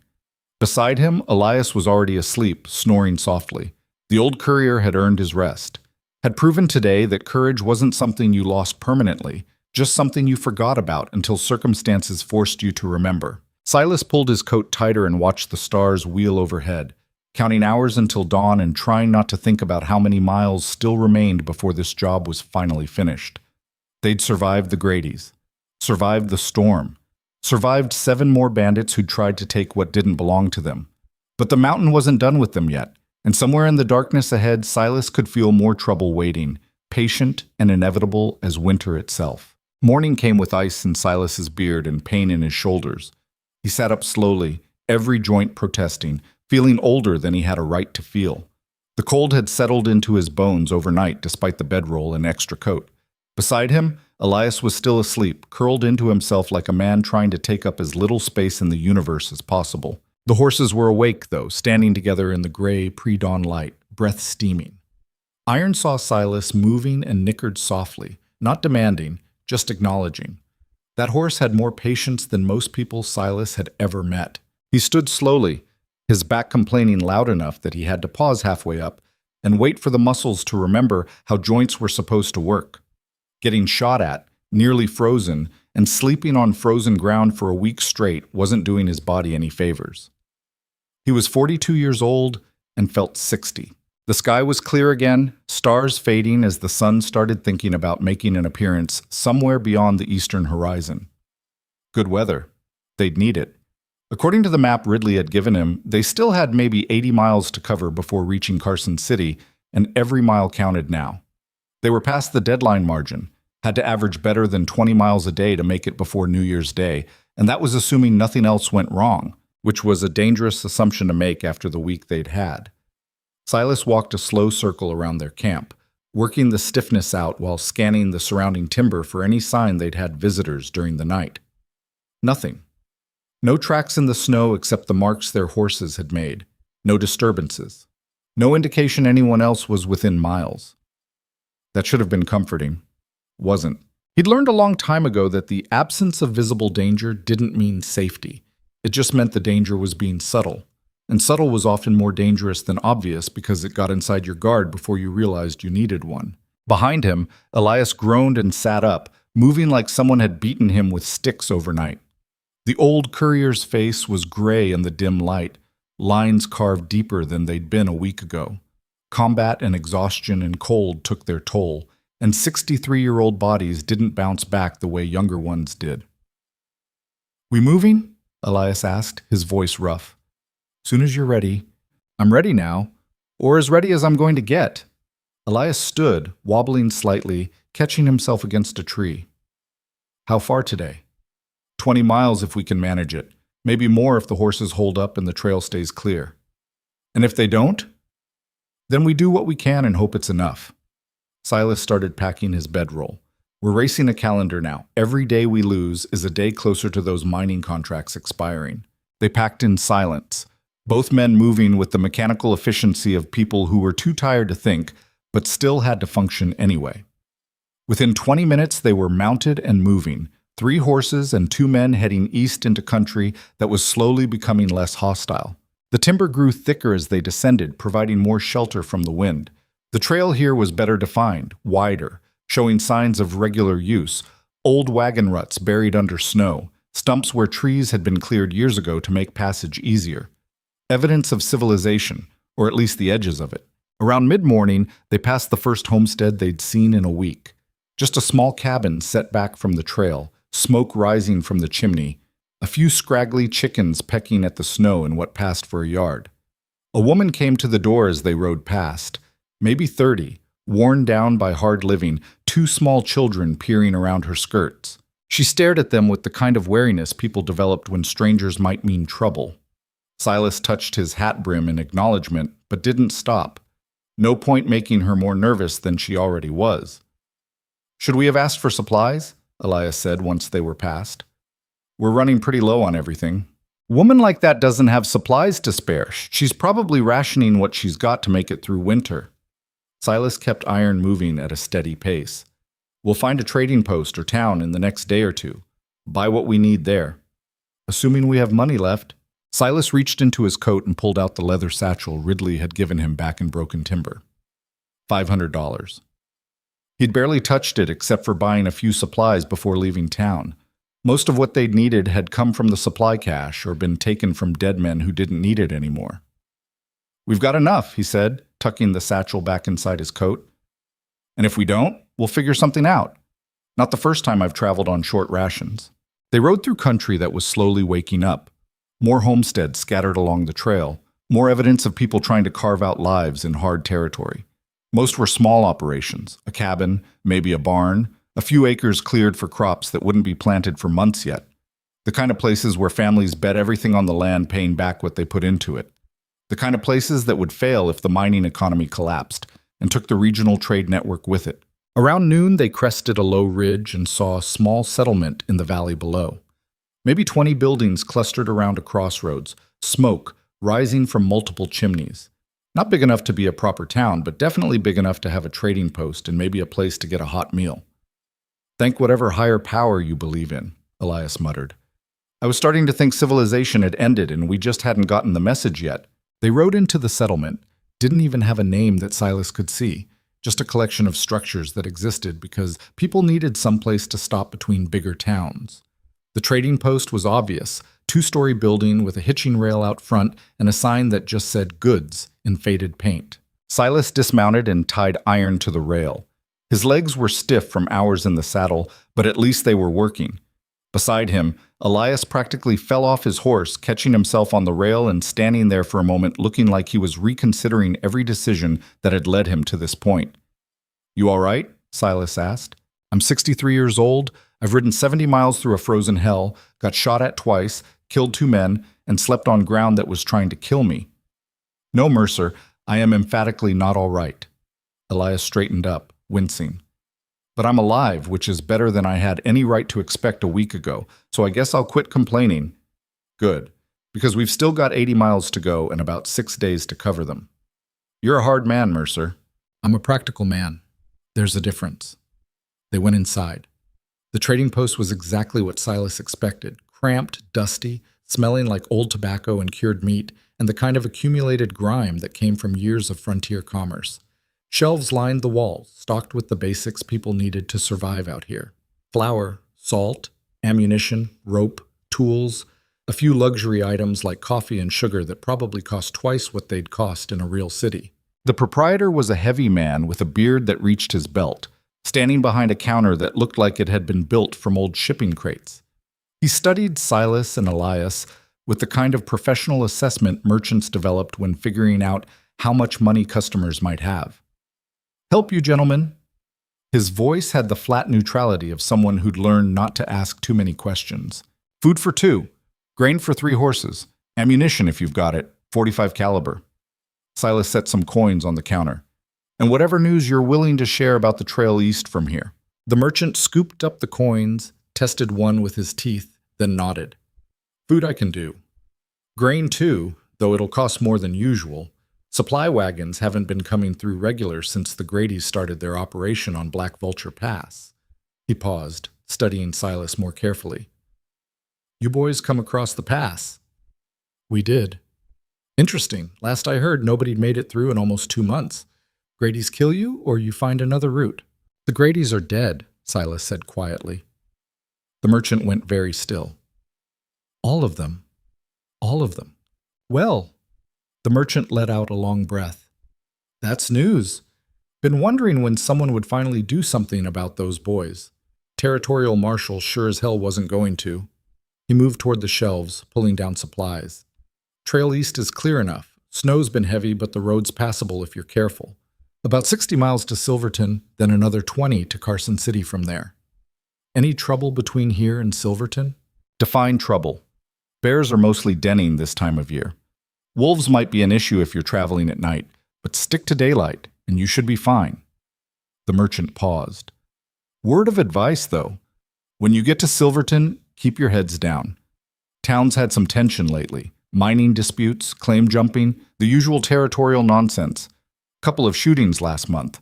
Marshall's trying to keep order, but he's one man against a lot of angry miners. We're not planning to stay long, Silas said. Just passing through. Smart. Less time you spend in Silverton, less chance something stupid happens. The merchant set several wrapped parcels on the counter, dried meat, hardtack, some kind of preserved fruit that probably tasted like leather, but provided vitamins their bodies were screaming for. That'll be $8 for everything, including the grain. Silas paid without arguing. $8 was highway robbery for what they were getting, but he didn't have time to haggle, and the merchant knew it. Supply and demand. People heading east in winter paid premium prices because there weren't many of them, and they needed supplies badly enough not to argue. They loaded the supplies into their saddlebags, redistributing weight to account for what they'd used over the past week. The silver was still secure, still intact, 40 pounds of refined metal that had already cost 13 lives and might cost more before this was finished. As they were preparing to mount up, a younger man emerged from the trading post, maybe 25, wearing a deputy's badge that looked like it had been issued recently. He walked toward them with the kind of cautious confidence young lawmen developed when they weren't sure yet whether their authority actually meant anything. "Heard you boys came across Black Vulture Pass," the deputy said. Silas turned to look at him. "We did. Merchant says you claim the Grady brothers are dead." "They are." "You killed them?" Silas was quiet for a moment, weighing how much truth to share with a local deputy who might have opinions about frontier justice. "They tried to rob us. We defended ourselves. 4 men died. That's what happened." The deputy studied him, trying to decide if he was looking at a criminal or someone who'd done the territory a favor. "Marshall's going to want to talk to you about that. Self-defense is one thing, but 4 dead men is serious business." "We don't have time to talk to anyone. We're on a schedule." "That wasn't really a request, mister. You can ride into town voluntarily and tell your story to the marshal, or I can arrest you right now and you can tell it from a cell. Your choice." Elias stepped forward, his voice calm. "Deputy, we understand you're just doing your job. But the men we killed were murderers who've been terrorizing that pass for 2 years. Every lawman in the territory knew about them. Your marshal probably has paper on them already." "Maybe he does, but I still need to bring you in." Silas's hand moved slightly closer to his revolver. Not threatening, just ready. He was tired of complications, tired of people making his job harder when he was trying to do something that actually mattered. The deputy saw the movement and his own hand dropped toward his gun. The situation was going bad fast, escalating from conversation to potential violence in the span of heartbeats. "Easy," Elias said, holding up his hands. "Nobody needs to draw anything. Deputy, how about this? We'll stop by the marshal's office in Silverton. Tell him what happened. Answer his questions. Then we continue east. That work for everyone?" The deputy considered this, clearly not happy about letting potential killers ride away, but also not eager to start a gunfight with 2 men who'd apparently just killed the Grady brothers. "You give me your word you'll report to Marshal Henderson in Silverton?" "You have my word," Elias said. The deputy looked at Silas. "What about you?" Silas was quiet for a long moment, then nodded once. "We'll talk to your marshal. But if he tries to delay us more than a few hours, we're leaving regardless. We've got cargo to deliver and a deadline that doesn't care about legal proceedings." "Fair enough." The deputy stepped back, hand moving away from his gun. "Marshal Henderson, Silverton. Don't make me come looking for you." They mounted up and rode east, leaving the nameless settlement behind. Once they were clear of town, Elias let out a breath he'd been holding. "That was close," the old courier said. "Too close. We're running out of time for distractions." "You really planning to talk to the marshal in Silverton?" "If we have time. If we don't, then I lied to a deputy and I'll deal with the consequences later." Silas glanced at Elias. "You disapprove?" 6 days ago I would have, now I'm not sure anymore. Elias was quiet for a moment. Funny how perspective changes when you're the one trying to keep people from losing everything. They rode hard for the rest of the afternoon, pushing the horses as much as they dared. The trail was good here. Well-traveled, mostly clear, the kind of road that freight wagons could navigate without too much difficulty. They passed other travelers heading west, mostly people who looked like they were fleeing something rather than heading toward opportunity. Around dusk, they stopped to make camp in a grove of aspen that provided decent cover and good sightlines. Silas built a small fire this time. They were far enough from the pass now that he wasn't worried about attracting the wrong kind of attention, and a hot meal would do more for their morale than cold rations. While Elias cooked some of the dried meat and hardtack into something resembling soup, Silas checked Ruby's wound. The bandages were holding, no obvious infection, but the mare was still favoring that leg. She'd make it to Carson City, but not by much. The horse had earned a long rest and proper medical attention once this was over. "How's she doing?" Elias asked, stirring the pot. "She'll live, won't be working for a while, though. After everything she's been through, she's earned retirement." Elias tasted the soup, made a face. "This tastes like boot leather mixed with disappointment." "But it's hot boot leather mixed with disappointment. That's an improvement." "You're a glass-half-full kind of man, Mercer." "I'm a still-breathing kind of man. Everything else is details." They ate in silence, watching the fire and listening to the forest settle in for the night. Somewhere in the distance, an owl called, hunting. Closer by, something small rustled through the underbrush, rabbit or squirrel, fleeing from a predator it couldn't see but could sense. The wilderness was honest that way. Predators and prey, hunters and hunted, survival and death all laid bare without pretense or complication. Humans made everything messier with their concepts of justice and morality and right and wrong. Sometimes Silas wished he could see the world as simply as that owl did. Hungry or not hungry. Threat or not threat. No gray areas, no moral calculations, just the clean clarity of instinct. But he was human, which meant he got to carry around the weight of every decision he'd made and wonder if there'd been a better way. "You ever think about quitting?" Elias asked, breaking the silence. "Just walking away from all this, finding some quiet place where nobody needs killing and nothing needs defending." "All the time." "What stops you?" Silas was quiet for a long moment, watching flames dance. "I don't know anymore. Used to be, I told myself, someone had to do the hard things.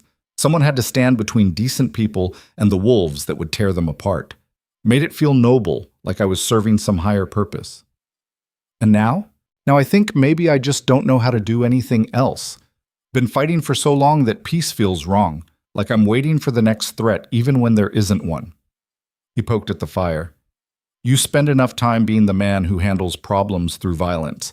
You start to become the violence. And then you wonder if you're actually protecting people, or if you're just the wolf that happens to be pointed in a convenient direction."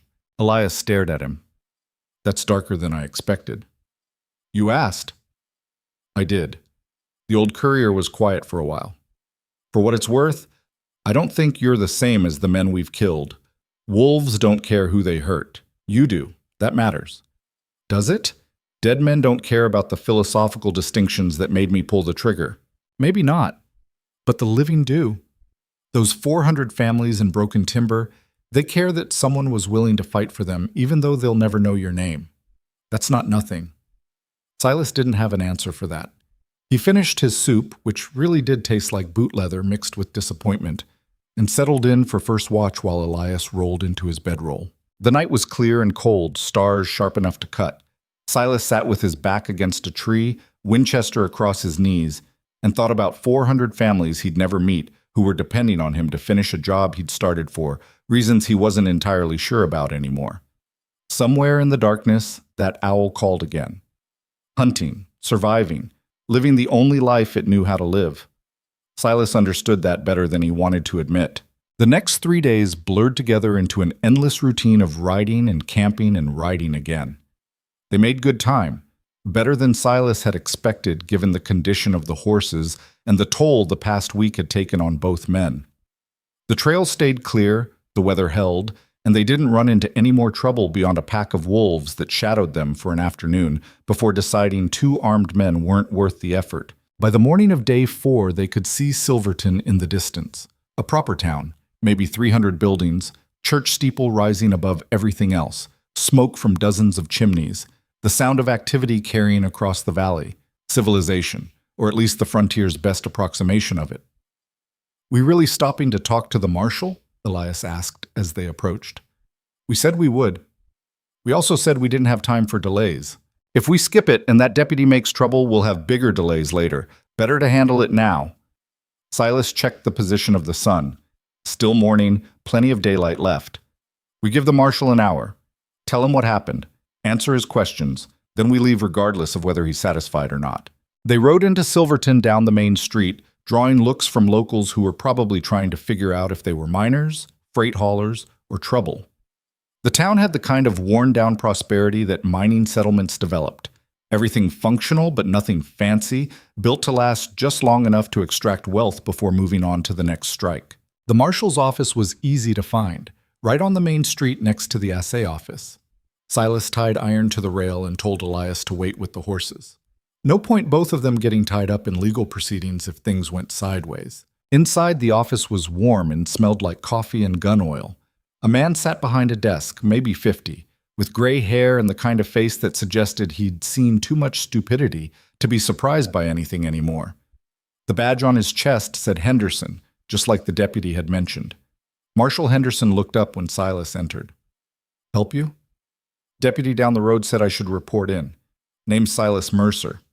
I killed 4 men on Black Vulture Pass about a week ago." The marshal's expression didn't change. "The Grady brothers." "That's right. Take a seat, Mr. Mercer. Tell me what happened." Silas sat and told the story. Simple facts. No embellishment. The ambush. The fight. 4 men dead in about 4 seconds. The marshal listened without interrupting, taking notes on a piece of paper that already had other notes covering most of it. When Silas finished, Henderson set down his pencil and leaned back in his chair. "You carrying anything that belonged to the Gradys?" "No, left their bodies where they fell. Didn't take anything except what we needed to clear the road." "And you expect me to believe that?" "I expect you to investigate if you don't. Send someone up to the pass, find the bodies, confirm my story. But I also expect you to do it without delaying my schedule. I've got silver to deliver to Carson City by New Year's Day, and I don't have time to wait around while you decide whether I'm telling the truth." Henderson studied him for a long moment. "Most men who kill 4 people sound either proud or guilty. You sound like you're describing something that happened to someone else." "I've killed before.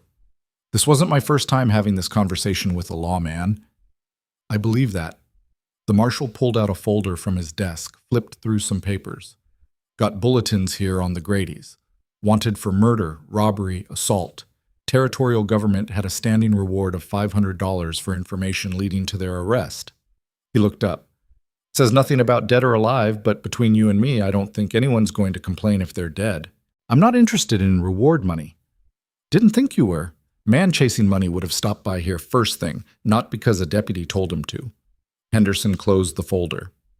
"Here's my assessment, Mr. Mercer. You killed 4 dangerous men who probably deserved killing. Could argue you saved the territory the expense of a trial and a hanging. Could also argue you took justice into your own hands and set a dangerous precedent. Which argument are you making?" "Neither.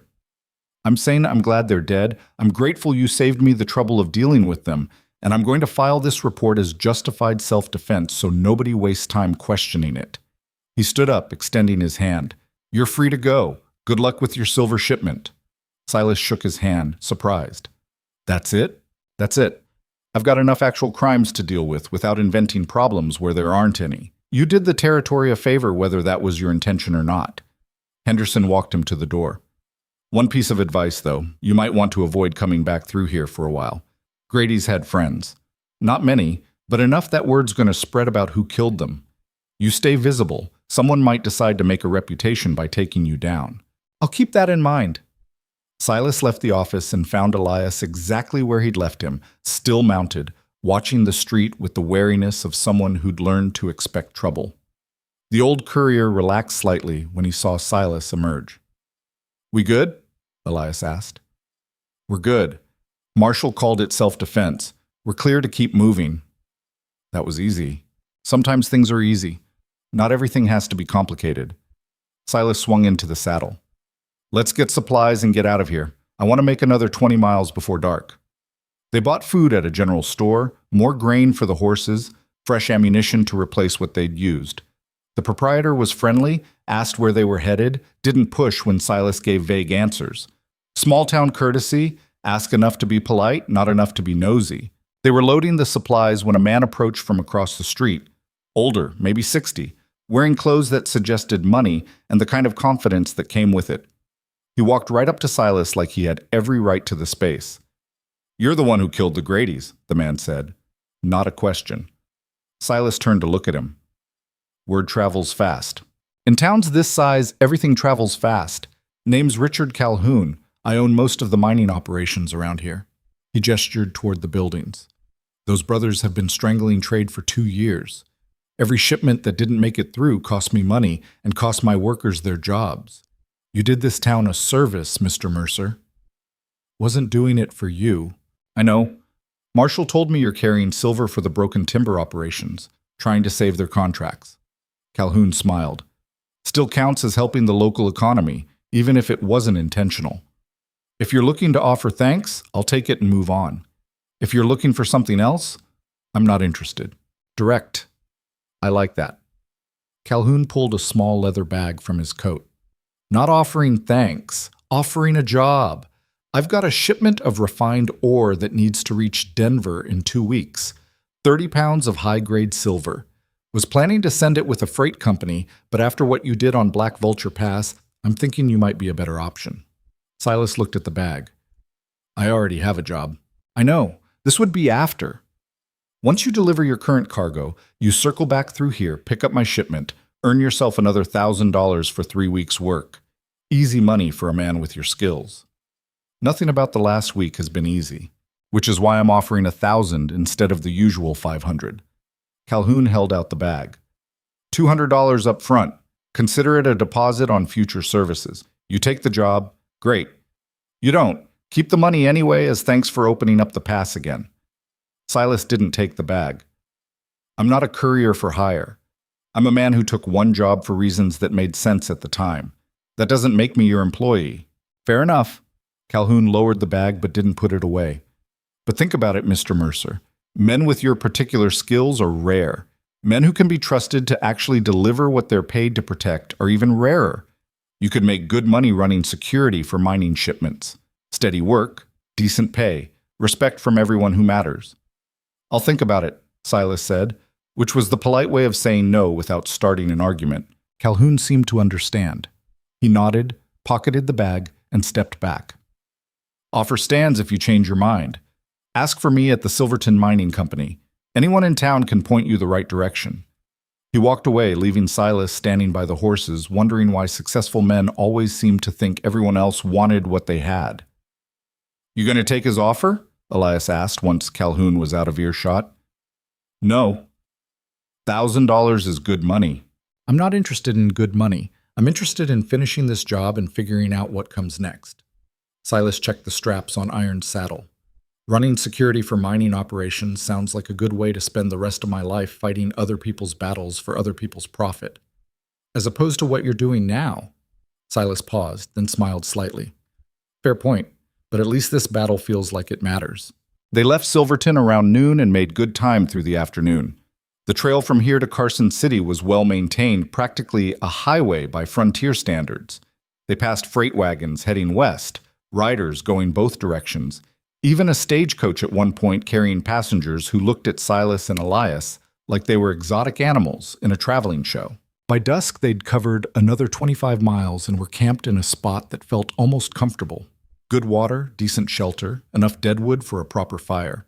Elias cooked while Silas tended the horses, both men falling into routines they'd developed over the past week.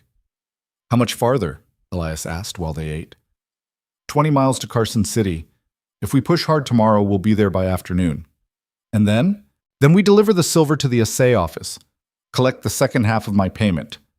Hope we beat the deadline. Silas poked at the fire. What are you going to do? After, I mean. Elias was quiet for a long moment. Don't know. Before this week, I would have said go back to running freight, find another partner, keep doing what I've always done. But now... He trailed off, staring into the flames. I killed 2 men last week, Mercer. Watched you kill 10 more. Watched myself become someone I didn't recognize. Can't go back to pretending none of that happened. You don't have to. Men change. It's allowed. Into what, though? I'm 63 years old. Too old to start over. Too changed to go back. Elias looked at him. What would you do? If you were me? Silas thought about it. I'd figure out what kind of man I want to be for whatever time I have left. Then I'd try to be that man, regardless of whether it made sense or paid well or lived up to anyone else's expectations. That's vague advice. It's the only advice I've got. I'm still trying to figure it out for myself. They sat in comfortable silence, 2 men who'd become something like friends through shared danger and exhaustion. The fire burned down to coals. The stars came out, sharp and cold. Somewhere in the distance, a coyote howled, answered by others, a conversation in a language humans had never quite learned to speak. Tomorrow they'd reach Carson City. Tomorrow, this would be over, one way or another. But tonight, they were just 2 men sitting by a fire in the wilderness, trying to figure out who they'd become and whether they liked the answer. Silas took first watch like always, Winchester across his knees, scanning the darkness for threats that probably weren't there but might be. Old habits. Hard to break even when you wanted to. Behind him, Elias was already asleep, snoring softly. The old courier had earned his rest, had proven over the past week that courage wasn't about never being afraid. It was about being afraid and choosing to act anyway. And somewhere in the back of Silas's mind, a thought was forming that he hadn't let himself consider before. Maybe this didn't have to be the last job. Maybe there were other towns like Broken Timber that needed someone willing to do hard things for reasons that had nothing to do with profit. Maybe being the man who stood between decent people and the wolves wasn't noble or heroic. Maybe it was just necessary, and maybe that was enough. They reached Carson City on the morning of December 28th, 3 days before the mining contracts expired. The city rose from the valley like something out of a fever dream. 2-story buildings, actual paved streets in the center of town, more people in one place than Silas had seen in months. The territorial capital, where decisions got made that affected thousands of lives, where money changed hands in amounts that could build towns or destroy them, where 40 pounds of silver might be the difference between survival and collapse for families who'd never see this place. Silas sat in the saddle at the edge of town, just looking at it. Behind him, Elias pulled up alongside, the old courier's face reflecting the same mixture of relief and exhaustion that Silas felt in his bones. "We made it," Elias said quietly, like he didn't quite believe it. "We made it," Silas agreed. They'd covered 200 miles through some of the worst terrain the Wyoming Territory had to offer. They'd survived the Grady brothers, a blizzard that should have killed them, 7 more bandits who'd tried to take what didn't belong to them. They'd crossed mountains that didn't care whether humans lived or died, and they'd done it with time to spare. Iron shifted beneath Silas, the big roan tired but still standing. Ruby was limping worse now, barely keeping up, but she'd held on long enough. The paint gelding looked like he'd aged 10 years in the past week, but all 3 horses were still breathing, still moving, still carrying their burden. "Come on," Silas said. "Let's finish this." They rode into Carson City down the main street, drawing looks from locals who probably saw dozens of rough-looking men ride through every week, but something about Silas and Elias must have stood out. Maybe it was the condition of their clothes, worn, patched, stained with things that might have been mud or might have been blood. Maybe it was the way they sat their saddles, alert despite obvious exhaustion, hands never far from their weapons. Maybe it was just that they looked like men who'd been through hell and somehow made it back. The Territorial Assay Office was on the main square, a brick building that looked more substantial than anything Silas had seen since leaving Broken Timber. Official, permanent, the kind of structure that suggested government and authority and processes that would grind forward regardless of whether individual people succeeded or failed. Silas dismounted in front of the building, his legs protesting the transition from saddle to ground. He'd been riding for so long that walking felt foreign, like his body had forgotten how joints were supposed to work when you weren't on a horse. Elias stayed mounted, watching the street. "You want me to come in?" "No need. This shouldn't take long." Silas started unhooking the saddlebags, the weight of 40 pounds of silver suddenly feeling heavier now that they'd reached their destination. "Keep an eye on the horses. We're close enough to done that I don't want some opportunist stealing them while I'm inside filing paperwork." "You think someone would try?" I think we've had a week that taught me not to assume anything. Silas hefted the saddlebags over his shoulder. If I'm not out in 20 minutes, come looking. He pushed through the door into the assay office. Inside was cooler than outside, the kind of temperature that came from thick walls and small windows. The front room was set up like a bank, counter running the width of the space, bars separating customers from clerks, everything designed to protect what was behind the counter from what was in front of it. A clerk looked up when Silas entered. Young man, maybe 30, wearing spectacles and the kind of clothes that suggested he worked with numbers rather than his hands. He took one look at Silas and his expression shifted from bureaucratic indifference to something closer to concern. "Can I help you?" The clerk's voice was careful, like he was trying to figure out if Silas was dangerous or just looked dangerous. Silas set the saddlebags on the counter with a heavy thump. "I've got 40 pounds of refined silver from the Broken Timber mining operations. Delivery arranged through Thomas Ridley, mine superintendent. Deadline's 3 days from now, but I figured early was better than barely." The clerk blinked. "You came through Black Vulture Pass?" "I did. But the Grady brothers are dead, along with 7 other men who tried to take this silver before it could reach you." Silas pulled out the paperwork Ridley had given him back in Broken Timber, unfolding documents that were now stained and creased from a week of hard travel. "Everything should be in order. I just need you to verify the shipment, sign the receipt, and send confirmation back to Broken Timber that the silver arrived before the deadline." The clerk took the paperwork with shaking hands, scanning through it like he was reading something impossible. "Mr. Mercer, do you understand what you've done? Nobody's made it through that pass in 2 months. The mining company was about to default on their contracts. 400 workers were going to lose their jobs. The entire regional economy was... I understand what was at stake. That's why I'm here." Silas gestured toward the saddlebags. "You want to verify the silver, or you want to keep telling me what I already know?" The clerk nodded quickly, suddenly all business. He called over another official, older man, supervisor of some kind, and together they moved the saddlebags to a back room where presumably they had scales and tests to verify the contents. Silas waited, standing because sitting would have meant admitting how tired he was, and he wasn't ready to admit that yet. Through the window he could see Elias still mounted, still watching the street. The old courier had changed over the past week.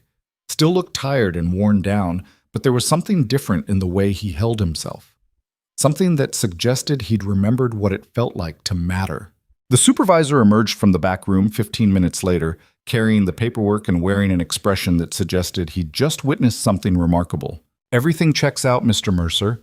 40 pounds, high-grade refined silver, exactly as specified in the contract."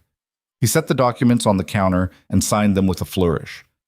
"I'll send confirmation to Broken Timber immediately. The mining contracts will be renewed. The workers keep their jobs." He looked up at Silas. "You saved an entire town, sir. I hope you realize that."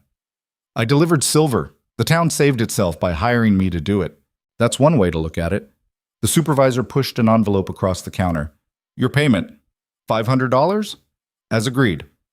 Plus an additional $200 as a bonus from the territorial government for," he glanced at the paperwork, "for resolving the security situation on Black Vulture Pass in a permanent manner." Silas took the envelope without opening it.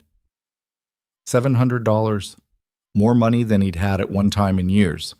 Enough to buy that ranch in California he sometimes thought about. Enough to disappear into comfortable anonymity somewhere warm where the winters didn't try to kill you.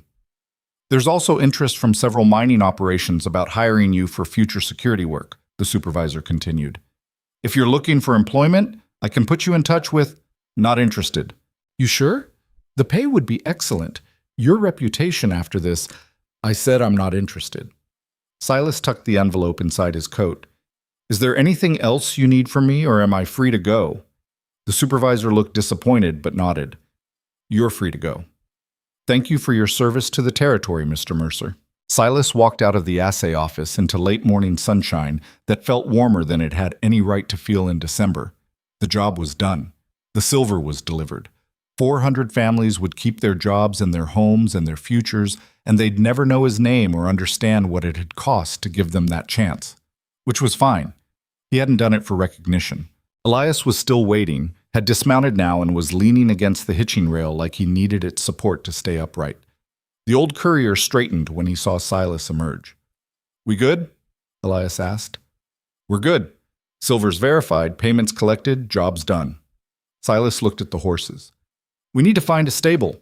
Get these animals proper care. Ruby especially. That shoulder needs actual medical attention, not just field bandages. And after that, Silas was quiet for a moment, looking at the bustling city around them. At the people going about their lives, probably unaware that their economic stability had just been guaranteed by 2 men and 3 horses who'd fought their way through a frozen hell to deliver 40 pounds of metal. After that, I don't know. Haven't thought past finishing the job. You going back to Broken Timber? Collect that other 500 Ridley promised? Eventually. Not today, though. Today I'm going to find a hotel with an actual bed, sleep for about 24 hours, and then figure out what comes next. Silas untied Iron's reins. What about you? You heading back to Laramie? Elias was quiet for a long moment, staring at the ground like the answer might be written there in the dirt. Don't think so. Everything I built in Laramie was based on being a person I'm not anymore. Going back would mean pretending the last week didn't happen, pretending I didn't learn what it feels like to stand and fight, instead of hiding. So what are you going to do? Thought I might stick around here for a while. Carson City's got freight operations. Could probably find work that doesn't involve running from my own cowardice. He looked up, meeting Silas's eyes. Unless you've got other plans that might involve a partner who's slightly less useless than he was 2 weeks ago. Silas studied him. The old courier who'd spent 2 days hiding from the Gradys was gone, replaced by someone who'd proven courage wasn't about never being afraid. It was about being afraid and choosing to act anyway. Elias had earned that transformation through violence and exhaustion and the kind of trials that either broke people or forged them into something stronger. I work alone, Silas said finally. Always have. I know, but maybe that's not working as well as you think it is. Elias gestured vaguely at Silas. You're good at what you do, Mercer. Maybe the best I've ever seen. But you're also alone in a way that's going to eat you alive if you're not careful. Every man who died on that mountain, you're carrying them. Every decision, every bullet, every moment where you chose who lived and who died, you're carrying all of it by yourself. That's my burden to carry. It doesn't have to be, not entirely. Elias pushed off from the hitching rail. I'm not saying I can help you fight. I'm saying maybe you need someone around who remembers you're human and not just a weapon pointed at problems other people are too scared to handle. Silas wanted to argue, wanted to say that he preferred working alone, that partnerships just meant someone else to worry about, that he'd survived this long by not depending on anyone. But the truth was that the past week had been easier because Elias was there. Having someone to talk to during the long, cold nights. Having someone to watch his back during the fight at the summit. Having someone who saw him as a person instead of just a tool for delivering violence. I'll think about it, Silas said, which was as close to yes as he was comfortable getting. Elias smiled. That's more than I expected. Come on, let's find that stable and get these horses taken care of. They've earned better than standing on a street while we figure out our feelings. They found a stable 2 blocks away, clean operation run by a woman who knew horses and didn't ask questions about why Ruby looked like she'd been through a war. She took all 3 animals, promised proper care and actual medical attention for the injured mare, quoted a price that was reasonable for frontier standards. Silas paid from his newfound wealth, adding extra for Ruby's care. The horse had earned it. With the horses settled, they walked back toward the main square. 2 men who looked like they'd been dragged behind wagons for a week, but were still walking under their own power. Silas was already thinking about that hotel bed, about hot food that wasn't cooked over a campfire, about sleeping without one eye open, listening for threats. They passed a newspaper office with headlines posted in the window. Silas paused, reading. Grady Brothers dead. Black Vulture Pass reopens. Mining contracts saved. Broken timber operations continue. Territorial Marshal calls killings justified self-defense. Elias read over his shoulder. You're famous. Or infamous.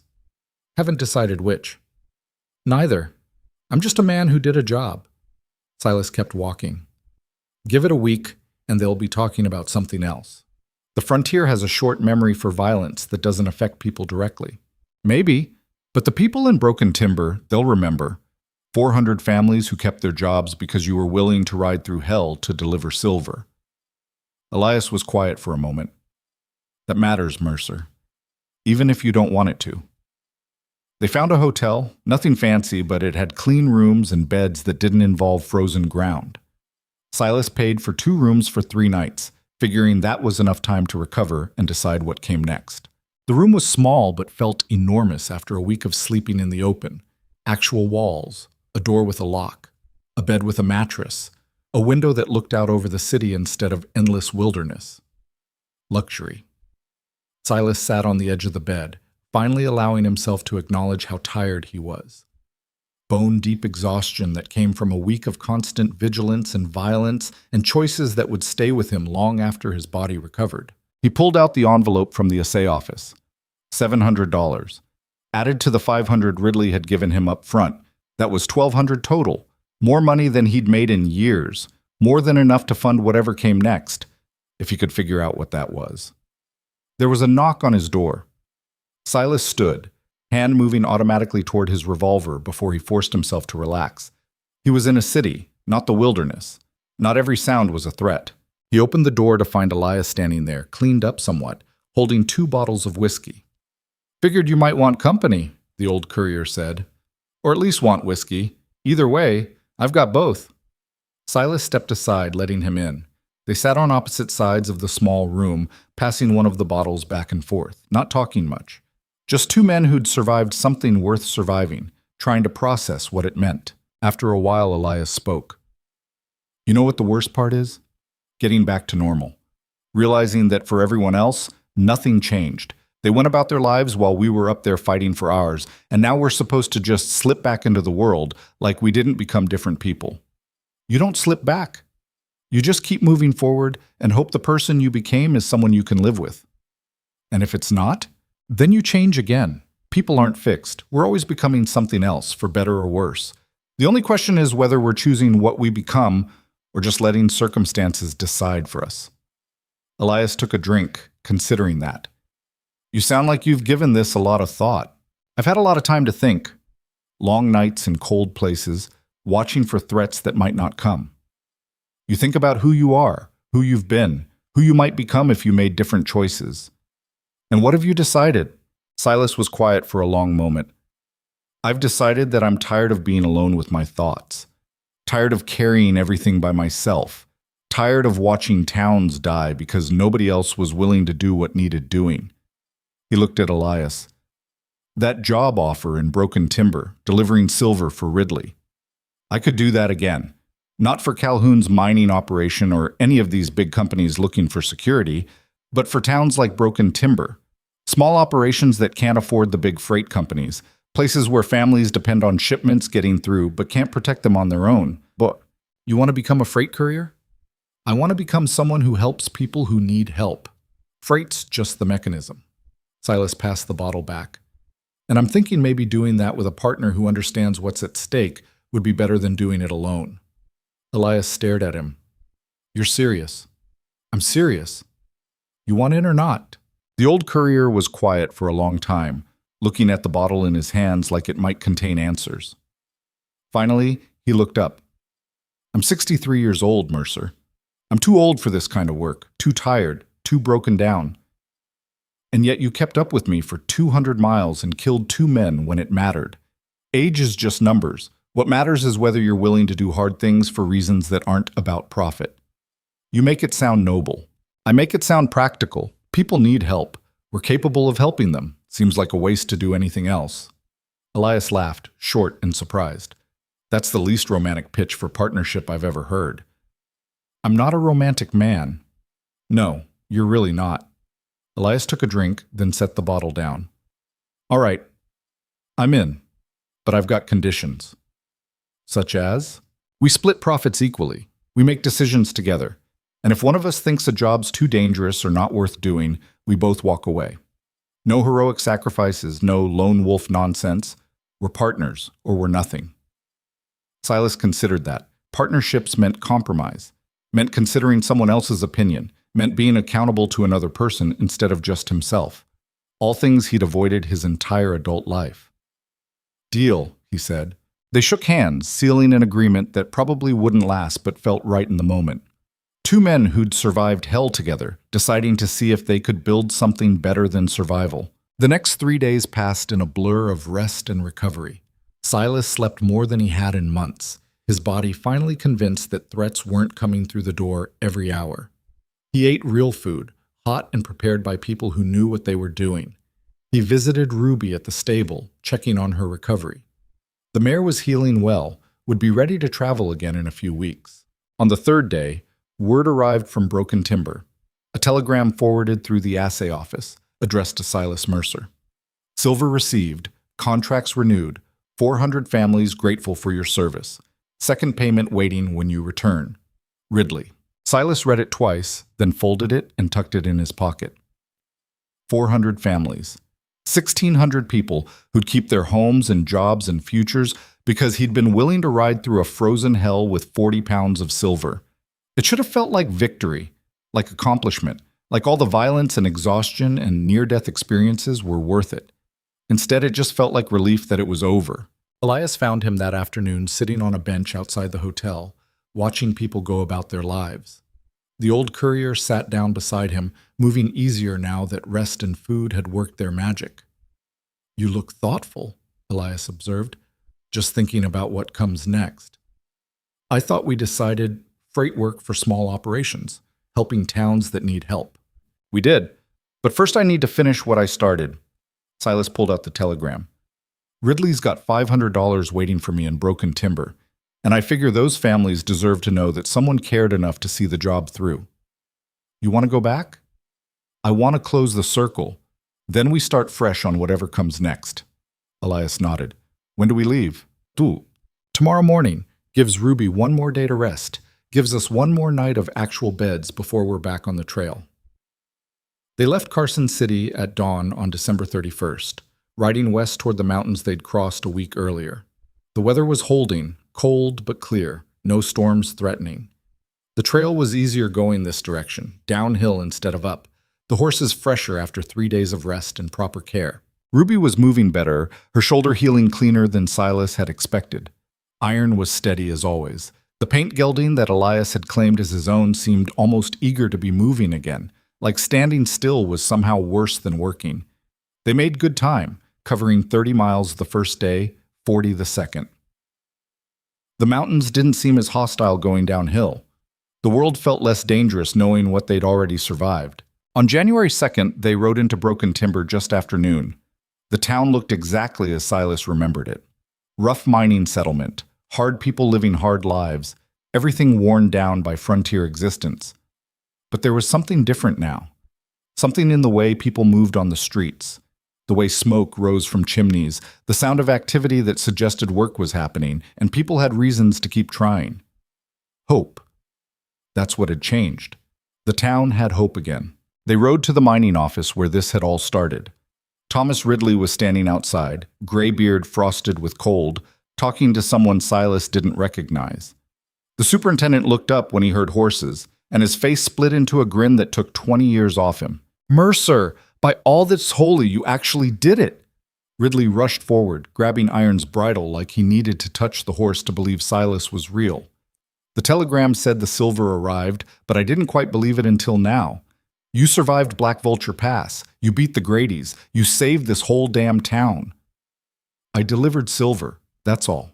That's everything." Ridley was still grinning, eyes wet. 400 men went back to work yesterday.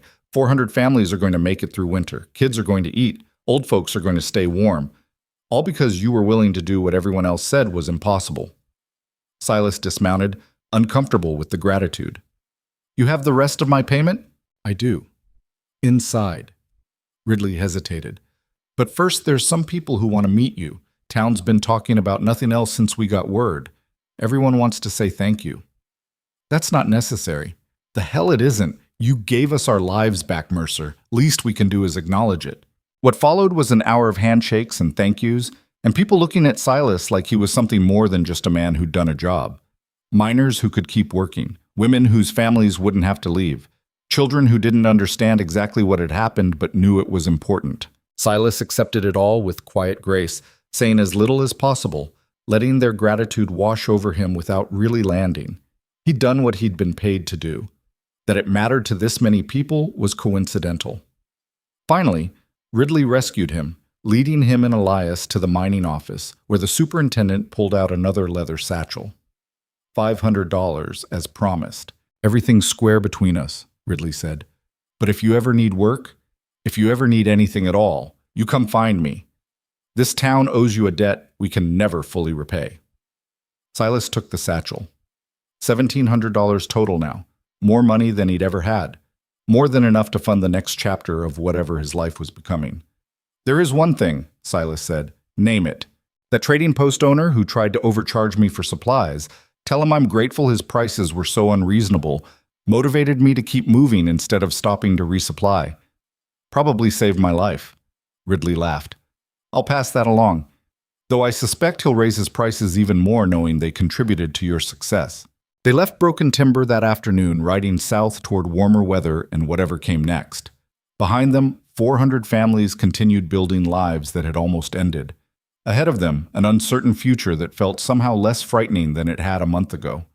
They rode in comfortable silence for a while. Then Elias spoke. So what now? We find another town that needs help? Another impossible job that no sane person would take? Eventually. First, we need to rest somewhere that isn't trying to kill us. Get supplies, figure out how this partnership actually works. And after that? Silas thought about it, about the towns he'd seen dying over the years, about the people who needed help but couldn't afford the big companies, about the way it felt to do something that mattered instead of just surviving from one day to the next. After that, we see who needs freight delivered through dangerous territory, who needs protection they can't afford from the established operations, who's desperate enough to hire two men who look like they've been dragged through hell but keep showing up anyway. He glanced at Elias. Think you can handle that? I'm 63 years old, and I just survived Black Vulture Pass. I can handle anything. They rode south through the afternoon, 2 men and 3 horses heading toward the kind of future that couldn't be planned or predicted, only lived one day at a time. Behind them, the mountains rose white and cold against the winter sky, indifferent monuments to everything that had happened there. The Grady brothers were buried somewhere under snow that would melt in spring. 10 other men who'd chosen violence over letting a shipment through were scattered across the pass, becoming part of the mountain they'd tried to control. And somewhere in Broken Timber, 400 families were settling in for winter, knowing they had jobs and homes and futures because 2 men had been willing to ride through hell with 40 pounds of silver and the stubborn refusal to give up no matter what the mountain threw at them. Silas didn't know if what he'd done was noble or stupid or something in between. Didn't know if choosing to help people for reasons that had nothing to do with profit made him a better man or just a different kind of fool. But he knew that for the first time in years, he felt like he was moving toward something instead of just away from everything else. And maybe that was enough. Maybe that's all anyone could ask for, to matter to someone, even if you never met them. To make choices that helped others survive, even if the cost was measured in violence and exhaustion and scars that would never fully heal. The sun was dropping toward the western horizon when they finally stopped for the night, making camp in a grove of cottonwoods that blocked the worst of the wind. They built a fire, cooked a simple meal, settled in for the kind of evening they'd had a dozen times during their journey through the mountains. Except this time, they weren't racing a deadline, weren't fighting for survival, weren't surrounded by threats visible and invisible. They were just 2 men by a fire, partners in something that hadn't quite been defined yet, but felt like it might become important. You ever think about the people we killed? Elias asked after a while, staring into the flames. All the time. Does it get easier? No, you just get better at carrying it. That's not very comforting. It's honest. Comfort's a luxury men like us gave up the moment we decided doing the right thing mattered more than staying safe. Silas poked at the fire.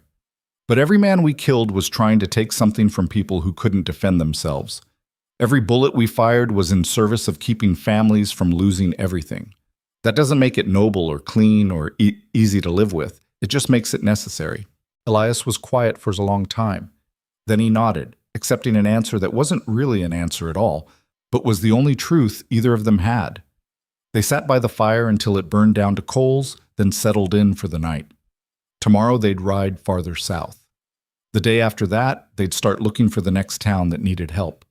The week after that, they'd probably find themselves in another impossible situation, carrying cargo that someone else wanted badly enough to kill for.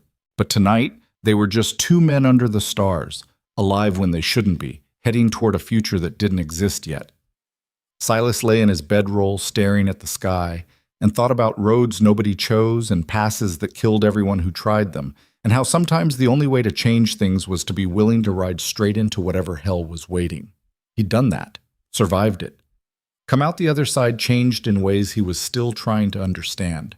And somewhere ahead, past the mountains and the valleys, and all the miles that stretched between here and wherever they were going, other impossible jobs were waiting for men foolish enough, or brave enough, or desperate enough to take them. Silas figured he was probably all three.